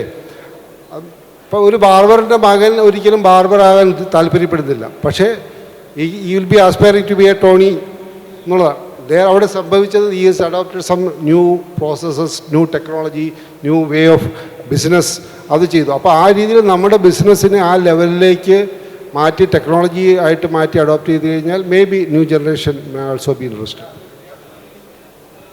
അതിലും വ്യത്യാസമുണ്ട്. കാരണം 100 രൂപ കൊടുക്കുന്നിടത്ത് 1000 രൂപ കൊടുക്കാൻ ആൾ റെഡി ആവുകയാണ്. ആ ഒരു ആ എക്സ്പീരിയൻസിന് വേണ്ടി മാത്രം. എൻ്റെ ഒരു ഫ്രണ്ടിൻ്റെ മകൻ നെതർലാൻഡ്സിൽ പോയിട്ട് വന്നപ്പോൾ അവൻ എയർപോർട്ടിൽ വന്നപ്പോൾ അവന് തലമുടി ഇത്ര നീളമുള്ളൂ. അപ്പോൾ ചോദിച്ചപ്പോൾ നെതർലാൻഡ്സിലൊരു ബാർബറെ വേണമെങ്കിൽ അപ്പോയിൻമെൻറ്റ് എടുക്കണം, അത് എടുത്തില്ല. അപ്പോൾ നേരെ ഇവിടെ പോയി ലുലുവിൽ പോയിട്ട് അവിടെ ഈ ടോണിയിൽ പോയിട്ട് അവിടെ കയറിയിരുന്നു. അവൻ അച്ഛനടുത്ത് പുറത്തേക്കാൻ പറഞ്ഞു. ഒരു മണിക്കൂർ കഴിയുമ്പോൾ അവൻ തിരിച്ചു വന്നു. അപ്പോൾ മുടി വെട്ടിയിലിടാന്ന് ചോദിച്ചപ്പോൾ മുടിയൊക്കെ വെട്ടിയെന്ന് പറഞ്ഞു. കാരണം അതുപോലെ തന്നെ ഇരിപ്പുണ്ട്. ഒരു 5000 രൂപയുടെ ബില്ലും കൊടുത്തു. ഹലോ, ഞാൻ കാലിക്കറ്റ് യൂണിവേഴ്സിറ്റിയിലെ ഫിസിക്സ് പ്രൊഫസറാണ്. ഇപ്പോൾ ഞങ്ങളൊക്കെ കുട്ടികളെ ഗൈഡ് ചെയ്യാറുണ്ട്. അത് സാധാരണഗതിയിൽ ഒരു 5 വർഷമൊക്കെ എടുക്കും. പലപ്പോഴും അത്തരത്തിലുള്ള ഗൈഡിങ്ങിൻ്റെ സമയത്ത് വല്ല ഇൻഡസ്ട്രിയൽ പ്രോബ്ലംസൊക്കെ കിട്ടുകയാണെങ്കിൽ, പക്ഷെ പലപ്പോഴും ഇൻഡസ്ട്രിയായിട്ട് ഇൻട്രാക്ട് ചെയ്യുമ്പോൾ അവർ നമ്മളുടെ ഒരു കോൺഫിഡൻസിൽ എടുക്കില്ല. കാരണം നമ്മൾ ചെയ്ത ഒരുപക്ഷെ റിസൾട്ട് കിട്ടുമോ ഇല്ലേന്ന് അറിയില്ല. പക്ഷെ ഞാൻ പോസ്റ്റ് ഡോക്ക് ചെയ്തത് ഇറ്റലിയിലാണ്. ആ സമയത്ത് ഇൻഡസ്ട്രിയിലുള്ള പല പ്രോബ്ലങ്ങളും നമ്മുടെ ലാബുകളിലൊക്കെ വരിക. അപ്പോൾ ആ രീതിയിലുള്ള ഒരു ഇൻട്രാക്ഷൻ പിന്നെ ഇൻഡസ്ട്രി സൈഡിൽ നിന്ന് അത് കംപ്ലീറ്റ് ഒരു കോൺഫിഡൻസ് കംപ്ലീറ്റ് തരുമൊന്നും ചെയ്യരുത്. എന്നാൽ പോലും അത്തരത്തിലുള്ള ഇൻട്രാക്ഷൻ അക്കാഡമിയ ഇൻഡസ്ട്രി ഉണ്ടെങ്കിൽ ഗ്രാജുവലി ഒരു പക്ഷേ MSMEകളെ പല രീതിയിൽ ഹെൽപ്പ് ചെയ്യാൻ ഒരു പക്ഷേ സാധിച്ചുകൂടായില്ല. ആ രീതിയിൽ നമ്മൾ ഒരു ഗവൺമെൻറ്റിൻ്റെയും കൂടി ഒരു സപ്പോർട്ടോടു കൂടി ഇത്തരം ഒരു ഇൻട്രാക്ഷനെ പ്രോത്സാഹിപ്പിക്കുകയാണെങ്കിൽ ഒരു നെക്സ്റ്റ് ലെവലിലേക്ക് ഒരു പക്ഷേ എന്തെങ്കിലും സപ്പോർട്ട് കിട്ടിക്കൂടായില്ല. Thank you. I'll answer that. You are not showcasing your desire. Technology share ചെയ്യാനുള്ള മടിയൊന്നുമില്ല. We are doing it. ഒരു ലീഗൽ MOU സൈൻ ചെയ്താൽ മതി, that's all. Your desire industry അറിയില്ല എന്നാണ് എനിക്ക് തോന്നുന്നത് കേട്ടോ. ഈ ഇൻഡസ്ട്രി ഇൻസ്റ്റിറ്റ്യൂട്ട് ഇൻട്രാക്ഷന് പലപ്പോഴും ചർച്ച ചെയ്യപ്പെട്ടുള്ള വിഷയമാണ്. ഒരുപാട് ചർച്ച ചെയ്ത് ഒരുപാട് ഇനീഷ്യേറ്റീവ് എടുത്തിട്ടും എവിടെ എത്താതെ നിൽക്കുന്ന ഒരു ടോപ്പിക്കാണ് ഈ ഇൻഡസ്ട്രി ഇൻസ്റ്റിറ്റ്യൂട്ട് ഇൻട്രാക്ഷൻ എന്ന് പറയുന്നത്. നമ്മൾ സാറ് പലരും അതിൻ്റെ വലിയ ചർച്ച സംഘടിപ്പിച്ചിട്ട് ഇരിക്കുന്നത്. അപ്പം അതിൽ എവിടെയാണ് ആ മിസ്സിംഗ് ലിങ്ക്? ആ മിസ്സിംഗ് ലിങ്ക് നമുക്ക് ഒരിക്കലും മീറ്റ് ചെയ്യാൻ പറ്റുന്നില്ല. അപ്പം അതൊരു കണ്ടിന്യൂസ് ആയിട്ടുള്ള ഒരു ഇൻട്രാക്ഷനിലൂടെ മാത്രമേ അത് ക്ലിയർ ചെയ്യുള്ളൂ. അപ്പോൾ അതിൻ്റെ ഒരു സ്റ്റാർട്ടിംഗ് പോയിന്റ് എന്നുള്ള നിലക്ക് ഗവൺമെൻറ്റിൽ ഇൻഡസ്ട്രി സൈഡിൽ നിന്നുള്ള റിക്വസ്റ്റ് പോയിരിക്കുന്നത് ഈ സ്റ്റുഡൻസിന് ഒരു പാർട്ട് ടൈം ആയിട്ട് ഈ സ്ഥാപനങ്ങളിൽ ജോലി ചെയ്യാനുള്ള ഒരു ഓപ്ഷൻ നൽകാൻ വേണ്ടിയിട്ടുള്ള ഒരു തീരുമാനം കേരളത്തിലെ ഗവൺമെൻറ് എടുത്തിട്ടുണ്ട്. അത് ഇതിലേക്ക് വന്നിട്ടില്ല. അത് വന്നു കഴിഞ്ഞാൽ ഇപ്പം നമുക്കറിയാം, നമ്മൾ ഇപ്പോൾ ഒരു ബിടെക് ഗ്രാജുവേറ്റിനെ നമ്മൾ അപ്പോയിന്റ് ചെയ്യുകയാണെങ്കിൽ അദ്ദേഹം എന്ത് ബിടെക് ആണ് പഠിച്ചത് എന്ന് നമ്മൾ ചോദിച്ചു പോകുന്ന രൂപത്തിലേക്കാണ് അവരുടെ ഈ ഇൻഡസ്ട്രിയുമായിട്ടുള്ള ആ ഒരു കണക്ഷൻ. ഒരു ടച്ചില്ല. അവരെ സംബന്ധിച്ചിടത്തോളം എക്സാം പാസ്സാവാനുള്ള ആ ഒരു പഠനം എന്നല്ലാതെ ഒരു ഗ്രാജുവേറ്റിന് വേണ്ടിയിട്ടുള്ള സാമാന്യമായിട്ടുള്ള കാര്യങ്ങൾ പോലും മിസ്സിങ് ആവുന്ന ഒരു കാലഘട്ടമാണ്. അപ്പം ഈ ഒരു 6 months ഒരു പാർട്ട് ടൈം ട്രെയിനിങ് ഒരു കമ്പൽസറി ആയിട്ട് ആ സമയത്ത് ഇപ്പം അതിൽ 2 ഗുണമുണ്ട്. അത് ഒന്ന് ആ കാൻഡിഡേറ്റിനെ സംബന്ധിച്ചിടത്തോളം ഇൻഡസ്ട്രി എന്താണെന്നും എന്താണ് ജോബ് എന്ന് അറിയാൻ പറ്റും. അതോടൊപ്പം തന്നെ അദ്ദേഹത്തിൻ്റെ പഠനത്തിനായിട്ടുള്ള ഒരു ചെലവ് അല്ലെങ്കിൽ അതിലൊരു ഒരു ഇൻകം അതുമായിട്ട് ഉണ്ടാക്കിയെടുക്കാൻ പറ്റും. ഇത് കഴിഞ്ഞു കഴിഞ്ഞാൽ ഈ ആളുകൾക്ക് പെട്ടെന്ന് തന്നെ അബ്സോർബ് ചെയ്യാനുള്ള, അല്ലെങ്കിൽ ആ ഇൻഡസ്ട്രിയിൽ പറ്റുകയാണെങ്കിൽ വേറൊരു ഇൻഡസ്ട്രി പറ്റുന്ന രൂപത്തിലേക്ക് അബ്സോർബ് ചെയ്യാനുള്ള ഒരു സാഹചര്യം കൂടെ വരുന്നുണ്ട്. അത് എനിക്ക് തോന്നുന്നത് നമ്മൾ അസോസിയേഷൻസ് സ്പീഡപ്പ് ചെയ്ത് കഴിഞ്ഞാൽ അത് ഓൾമോസ്റ്റ് ഡിസിഷൻ ആയതാണ്. ആ ഒരു ഇത് വരുമ്പോൾ എനിക്ക് തോന്നുന്നത് ഇതിൻ്റെ ഇത് സ്പീഡ് കൂടാനുള്ള സാധ്യത ഉണ്ട്. ഇതിൽ ടൈ ഒരു ഇനീഷ്യേറ്റീവ് എടുക്കുന്നുണ്ട്. ആദ്യം the first tie up is going to be the Xavier Institute of Management. അവരുടെ 6 മാസം ഇൻഡസ്ട്രിയിൽ വർക്ക് ചെയ്യണം, is part of the curriculum വരാൻ പോവുകയാണ് റസാഖ് പറഞ്ഞ വരെ. പിന്നെ ഞാൻ ടെക്നോളജി കിട്ടാൻ വേണ്ടിയിട്ട് the effort I took NIT പോയി, കോഴിക്കോട് എഞ്ചിനീയറിംഗ് കോളേജ് പോയി, just did not work for me. അവസാനം ഒരു very skilled set of engineers who are working in Coimbatore അവരെ അപ്രോച്ച് ചെയ്ത് MOU സൈൻ ചെയ്തിട്ട് ഇപ്പോൾ ടെക്നോളജി ഡെവലപ്പ് ചെയ്യാൻ പോകുന്നത്. അപ്പോൾ അക്കാഡമി ഡ്രൈവ് പോരാന്നൊരു ഫീലിംഗ് നമുക്ക് തോന്നുന്നുണ്ട് പലപ്പോഴും. പ്രധാനമായിട്ടുള്ള കാര്യം നേരത്തെ പ്രകാശ് സാറ് പറഞ്ഞ് ടിയർ ലെവലുണ്ടല്ലോ, ടെക്നോളജി റെഡിനെസ് ലെവൽ 5 ഒക്കെ ആയിരിക്കും മിക്കവാറും ഇതുള്ളത്. ഇവർക്ക് വേണ്ടത് 7 ആണ്. അപ്പോൾ അതിലേക്ക് എത്താനും പറ്റില്ല. ഒന്ന്. രണ്ടാമത് ഇവർക്ക് നാളെ തന്നെ വേണ്ടി വരും. നിങ്ങൾക്കത് 5 കൊല്ലം എടുത്തിട്ട് ചെയ്യാം. ഇവർക്ക് ബിസിനസ്സാണ്, പണമാണ്. അപ്പോൾ അത് തന്നെയാണ് കോൺഫിഡൻസിൻ്റെ പ്രശ്നം. പിന്നെ ഏറ്റവും പ്രധാന പ്രശ്നം ഇൻഡസ്ട്രിക്ക് ഇവരിങ്ങനെയൊക്കെ പറയുമെങ്കിലും ഇൻഡസ്ട്രിക്ക് ഫ്രാങ്ക്ലി പറയുകയാണ് അക്കാഡമിഷന് ഒട്ടും വിശ്വാസമില്ല. കാരണം കൃത്യസമയത്ത് സാധനം തരില്ല. കൃത്യസമയത്ത് തന്നില്ലെങ്കിൽ അവരെ ബിസിനസ് കൂട്ടും. They will not dilute that policy. This is exactly the problem. So we need to പിന്നെന്താ പറയുക, ആ കോൺഫിഡൻസ് ആർജിക്കണമെങ്കിൽ ഒന്ന് കൊടുക്കണം. ഒരു സാധനം കൊടുത്തു കഴിഞ്ഞു. ദിസ് ഇസ് ദ ഒരു സക്സസ് സ്റ്റോറി കാണിച്ചാൽ മതി, പിന്നെ എന്തായാലും വരും. അല്ല സാറേ, ഞാൻ ഈ നമ്മുടെ ഈ പണ്ട് ക്വാളിറ്റി സർക്കിൾ എന്ന് പറഞ്ഞിട്ടുണ്ടായിരുന്നു. ക്വാളിറ്റി സർക്കിൾ എന്ന് പറഞ്ഞാൽ ഒരു പർട്ടിക്കുലർ പ്രോഡക്റ്റിൻ്റെ ക്വാളിറ്റിക്ക് അതുമായിട്ട് ബന്ധപ്പെട്ട ആൾക്കാരെല്ലാം ഒരു സർക്കിൾ, ക്വാളിറ്റി സർക്കിൾ. അതുപോലെ ഓരോ അക്കാഡമിക്കും അതുമായിട്ട് ബന്ധപ്പെട്ടൊരു എൻ്റർപ്രണറിയൽ സർക്കിൾ, ആ ഒരു ഇൻസ്റ്റിറ്റ്യൂട്ടിൻ്റെ സ്ട്രെങ്തുമായിട്ട് ബേസ് ചെയ്തിട്ട് മേ ബി ഒരു 10 to 20 കിലോമീറ്റർ റേഡിയസിലുള്ള അവർക്ക് സപ്പോർട്ട് ചെയ്യാൻ പറ്റിയിട്ടുള്ള MSMEകളെയും അവരുടെ ഇൻഡസ്ട്രികളുമായിട്ടുള്ള ലിങ്കേജ് ഉണ്ടാക്കുകയും ഒരു കണ്ടിന്യൂസ് എൻഗേജ്മെൻറ്റ് ചെയ്യും, പരസ്പരം അങ്ങോട്ടും ഇങ്ങോട്ടും സഹായിക്കും. ഇപ്പോൾ ഇൻറ്റേൺഷിപ്പ് ഉണ്ട്, ഇൻറ്റേൺഷിപ്പ് ഓൾറെഡി ഉണ്ട് ഗവൺമെൻറ്, പിന്നെ ED ക്ലബ്ബുകളുണ്ട്, ഇതൊക്കെ ഉണ്ട്. ഇതെല്ലാം പ്ലാറ്റ്ഫോം ഉപയോഗിച്ചിട്ട് മുന്നോട്ട് പോയാൽ തീർച്ചയായിട്ടും സാധിക്കും. ലാസ്റ്റ് ക്വസ്റ്റ്യൻ സാർ, ഞാൻ ഡോക്ടർ അബ്ദുൽ കരീം, PSMO കോളേജിൽ അധ്യാപകനാണ്. അപ്പോൾ ഈ പറഞ്ഞ ഇൻഡസ്ട്രി ഫാക്കൽറ്റി കൊളാബറേഷനെ പറ്റി എൻ്റെ ചോദ്യം തന്നെ, ചോദ്യമില്ല, എൻ്റെ ഒരു അഭിപ്രായം പറയുന്നു. ഇപ്പോൾ നിങ്ങളിപ്പോൾ ഇന്നലെ ഞാൻ പ്രശ്നങ്ങൾ സൊമാറ്റോൻ്റെ ഒരു പാക്കത്തോണെന്ന് പറഞ്ഞിട്ട്, ഇപ്പോൾ ഉദാഹരണം VKCക്ക് ഒരു പ്രോബ്ലം ഉണ്ടെങ്കിൽ ആ പ്രോബ്ലം ഒരു പ്ലാറ്റ്ഫോമിൽ ലിസ്റ്റ് ചെയ്യുക.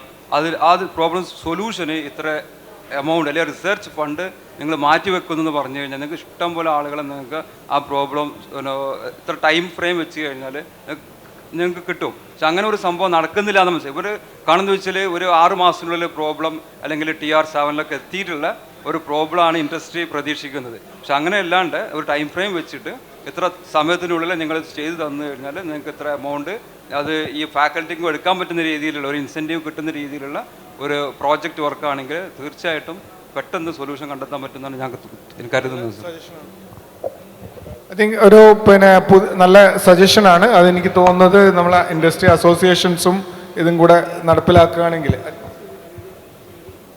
ഇതുപോലെ ഇൻഡസ്ട്രിയുടെ പ്രോബ്ലംസ് ലിസ്റ്റ് ചെയ്യാനും അത് ഇൻസ്റ്റിറ്റ്യൂട്ടുകളിൽ കൊടുക്കാനുള്ള ഒരു പെർമനൻറ്റ് പ്ലാറ്റ്ഫോം ഇല്ല. അത് വാസ്തവമാണ്. അത് ഡിജിറ്റൽ പ്ലാറ്റ്ഫോം അതിന് ആവശ്യമുണ്ട്. അപ്പോൾ പലപ്പോഴും ഇൻഡസ്ട്രികൾ നമുക്ക് എഴുതി അറിയിക്കുകയും അത് നമ്മൾ പക്ഷെ അത് വൈഡായിട്ട് പോകുന്നില്ല. സാർ, എനിക്കൊരു പ്രകാശ് സാർ കൂടെ ഉള്ളതുകൊണ്ട് ചെറിയ സജഷൻ പറയാനുണ്ട്. ഈ MSME എന്ന് പറയുമ്പോൾ ബേസിക്കലി ഇതെല്ലാം കേരളത്തിൽ മൊത്തത്തിൽ 90-95% മൈക്രോ യൂണിറ്റ്സ് ആണ്. എന്ത് പറഞ്ഞാലും ഫിനാൻസ് ഒരു ഇഷ്യൂ ആണ് ഒന്ന്.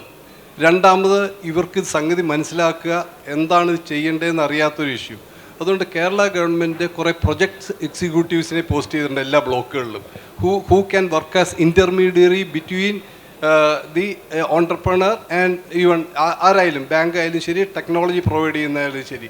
That's a good solution. അത് ഇഫ് യു ക്യാൻ കുറച്ചും കൂടി കൂടുതൽ ഇംപ്ലിമെൻറ്റ് ചെയ്യാൻ സാധിക്കുകയാണെങ്കിൽ there will be somebody who can talk for the micro unit with a technology guy. അല്ലെങ്കിൽ അവർ പറയുന്ന ലാംഗ്വേജ് ഒന്നും ഇവിടെ മനസ്സിലാവില്ല. So that's A solution. Even ആ കേസിൽ പോലും all these people are appointed as temporary employees, so they are not sure about their future also. അതും വളരെ ഇതൊരു ദിസ് ലിങ്ക് നിങ്ങൾക്ക് കറക്റ്റ് ആക്കാൻ പറ്റിയ കുറേ സൊല്യൂഷൻസ് വരും. പിന്നെ രണ്ടാമത് എങ്ങനെയായാലും ഫിനാൻസ് ഒരു ഇഷ്യൂ ആണ്. മൈക്രോ യൂണിറ്റ്സിന് ഫൈനാൻസ് ഇറ്റ്സ് വെരി ഡിഫിക്കൽട്ട്. നമുക്ക് സാധിക്കുകയാണെങ്കിൽ why don't you create a corpus central government level CSR fund exclusively for ഇങ്ങനെ MSMEയുടെ അപ്ഗ്രേഡ് ചെയ്യാൻ വേണ്ടിയുള്ള ടെക്നോളജി യൂസ് ചെയ്യാൻ വേണ്ടിയുള്ളത്. So you give it to some selected MSMEs. If you get refunds from that when they grow you take it. അങ്ങനെ ഒരു suggestion why don't you give to the government to see whether a CSR fund can be exclusively created and these intermediaries can be very well developed and established. അത് suggestion കൊടുക്കാവുന്നതാണ്. ഈ CSR ഫണ്ടുകൾ അതിൻ്റെ suggestion നമുക്ക് കൊടുക്കാവുന്നതാണ്. ആദ്യത്തെ പറഞ്ഞ കാര്യം സ്റ്റേറ്റ് ഗവൺമെൻറ്റാണ് ഈ ഇൻറ്റേൺസിന് അപ്പോയിൻറ്റ് ചെയ്തിരിക്കുന്നത്. കേരള ഗവൺമെൻറ്റിൻ്റെതാണത് സ്കീം. അതിൽ പിന്നെ ഞങ്ങൾ കഴിഞ്ഞ റീഇൻവെൻറ്റിൻ്റെ സമയത്ത് ഈ ഇൻറ്റേൺസിനെ വിളിച്ചിട്ട് ഒരു ഡിസ്കഷൻ നടത്തിയപ്പോഴേ അവിടെ ഏറ്റവും കൂടുതൽ വരുന്ന ചോദ്യം ഇൻവെസ്റ്റേഴ്സ് വന്നിട്ട് ഗവൺമെൻറ്റിൽ നിന്ന് എന്ത് സഹായമാണ് കിട്ടുക, എന്തൊക്കെയാണ് ഗുണം കിട്ടുന്നത് എന്നുള്ളതാണ്. അതൊരു ആ ഒരു മൈൻഡ് സെറ്റ് തന്നെ മാറണം. അത് നമ്മളിപ്പോൾ മീറ്റിങ്ങിൽ പറഞ്ഞു, ഒരു കാരണവശാലും ഗവൺമെൻറ്റിൻ്റെ ആനുകൂല്യത്തിന് വേണ്ടി വ്യവസായം തുടങ്ങരുത്. ഗവൺമെൻറ്റിൻ്റെ ആനുകൂല്യം കിട്ടാൽ അത് അഡീഷണൽ ആയിട്ട് ഉപയോഗിക്കാം, അത്രമാത്രം. അതിലൊരൊറ്റ കാര്യമുള്ളത്, ഈ സർക്കാരിന് അറിയുന്ന ഇൻഡസ്ട്രി എന്ന് പറയുന്നത് സർക്കാരിനെ സമീപിക്കുന്നവരെ മാത്രമേ ഉള്ളൂ. പക്ഷേ ഒരു കാര്യം നമ്മൾ അറിയേണ്ടത്, നല്ല കമ്പനികളൊന്നും സർക്കാരിനെ ഡിപ്പെൻഡ് ചെയ്യുന്നില്ല. That is the one thing we need to understand. എൻ്റെ ഒരു ചോദ്യമാണ്.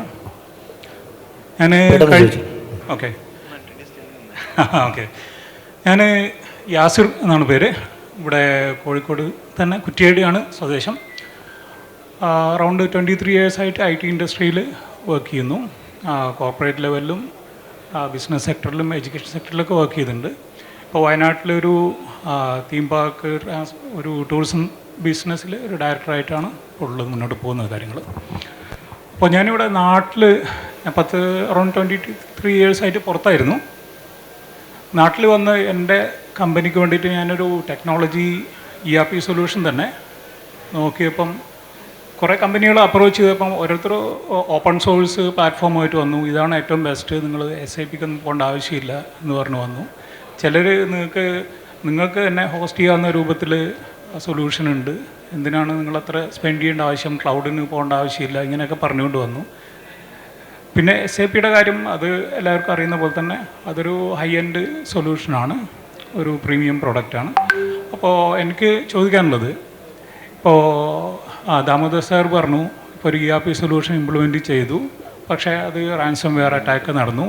അത് ആക്ച്വലി ഒരു cloud solution SaaS model solution ആയിരുന്നെങ്കിൽ അത്തരം ഒരു റാൻസം വെയർ ഇഷ്യൂ ഉണ്ടാവുമായിരുന്നു എന്നുള്ളത് അറിയില്ല. ഇപ്പം ഏത് രൂപത്തിലുള്ള ഇംപ്ലിമെൻറ്റേഷൻ ചെയ്തിട്ടുള്ളതെന്ന് അറിയില്ല. അതൊരു അസസ്മെൻറ്റ് നടത്തിയാലാണ് നമുക്ക് അറിയുള്ളൂ. അപ്പോൾ എനിക്ക് ഗവൺമെൻറ്റിനോട് ചോദിക്കാനുള്ളത്, ഗവൺമെൻറ് പ്രതിനിധികളോട്, ഇത്തരം കമ്പനികൾക്ക് ഇത്തരം സൊല്യൂഷൻസ് അത് ഏത് ടീമിനെ വേണമെങ്കിലും വെച്ച് ചെയ്തോട്ടെ, പക്ഷെ അതിനൊരു അസസ്മെൻറ്റ് നടത്താൻ, അതായത് ഇംപ്ലിമെൻറ്റ് ചെയ്തിരിക്കുന്ന പ്രോപ്പറായിട്ടാണ്, അതിൻ്റെ സെക്യൂരിറ്റി പാർട്ട് അല്ലെങ്കിൽ അതിൻ്റെ സെർവർ സൈഡ്, അല്ലെങ്കിൽ അതായത് ഓരോ കമ്പനികൾക്ക് ഒരു ബഡ്ജറ്റ് ഉണ്ടാവും, അതിന് ബഡ്ജറ്റിനനുസരിച്ചുള്ള ഒരു പ്രൊഡക്റ്റ് അത് തന്നെയാണോ അഡോപ്റ്റ് ചെയ്തിരിക്കുന്നത്, അതിൻ്റെ ഇംപ്ലിമെൻറ്റേഷൻ പ്രോപ്പറാണോ? കാരണം ഒരു ഇഷ്യൂ വന്ന് അവരുടെ ഡാറ്റ മൊത്തം പോയി അവരുടെ ബിസിനസ് പോകുന്നതിന് മുന്നേ ഇത്തരം ഒരു അസസ്മെൻറ്റ് നടത്താനുള്ള ഒരു ടീമിനെ നമുക്ക് ചോദ്യത്തിലേക്ക് വരാമെങ്കിൽ നമുക്ക് സമയം. ഓക്കെ എൻ്റെ ചോദ്യം ഇതാണ്, അത്തരം ഒരു ടീമിനെ ഗവൺമെൻറ്റിന് ഫോം ചെയ്യാൻ കഴിയുമോ? അങ്ങനെയായിരുന്നെങ്കിൽ വളരെ ഹെൽപ്ഫുൾ ആയിരിക്കും ഇത്തരം MSMEs മറ്റൊക്കെ. As Razak said, as they say, don't depend on the government. അത് നമ്മൾ ഗവൺമെൻറ്റിന് ഇഷ്ടംപോലെ പരിപാടിയുണ്ട്. നിങ്ങൾ അനാവശ്യമായി ഗവൺമെൻറ്റിന് സ്കോപ്പ് കൊടുക്കരുത് നിങ്ങളെ റെഗുലേറ്റ് ചെയ്യാൻ വേണ്ടിയിട്ട്. ബിസിനസ് വളരുകയാണെങ്കിൽ ഈ ഗുർജരന്ദാസിൻ്റെ പുസ്തകമുണ്ട്, അതിൽ പറയുന്നത്, ഇത് ഞാനൊരു ഗവൺമെൻറ് പ്രതിനിധിയാണെങ്കിൽ പോലും, when babu sleeps when babu sleep at night India grows എന്നാണ് പറയുന്നത്. സർക്കാർ അടുത്തേക്ക് പോകാതിരിക്കുക ഇങ്ങനത്തെ കാര്യത്തിലൊക്കെ. കിട്ടിയാൽ അവിടെ it varies from people to people. ചില ആൾക്കാരത് പോസിറ്റീവായിട്ട് ഇൻ്റർപ്രറ്റ് ചെയ്യും, ചില ആൾക്കാരത് നെഗറ്റീവായിട്ട് ചെയ്യും. So let entrepreneur take the decision. തീർച്ചയായിട്ടും ഇങ്ങനത്തെ കാര്യങ്ങൾ നമ്മൾ പിന്നെ വളരെ ചുരുക്കി പറഞ്ഞാൽ നമ്മളൊരു പെണ്ണ് അന്വേഷിക്കുന്ന സമയത്ത് പെണ്ണിനെ പറ്റിയിട്ട് അന്വേഷിച്ച് പറഞ്ഞു തരാൻ നമ്മൾ തന്നെയാണ് ഏറ്റവും ബെസ്റ്റ്. അപ്പം നമ്മളൊരു ARP എന്ന് പറയുന്നത് നമ്മളൊരു മാരേജ് മാതിരി തന്നെയാണ്. കാരണം നമ്മളൊരു ലൈഫ് ലോങ് നമ്മുടെ സപ്പോർട്ട് ചെയ്യാനുള്ള ഒരു സാധനം, അതിനെ അസസ് ചെയ്യാൻ ഏറ്റവും നല്ലത് നമ്മൾ തന്നെയാണ്. Yes, thank you.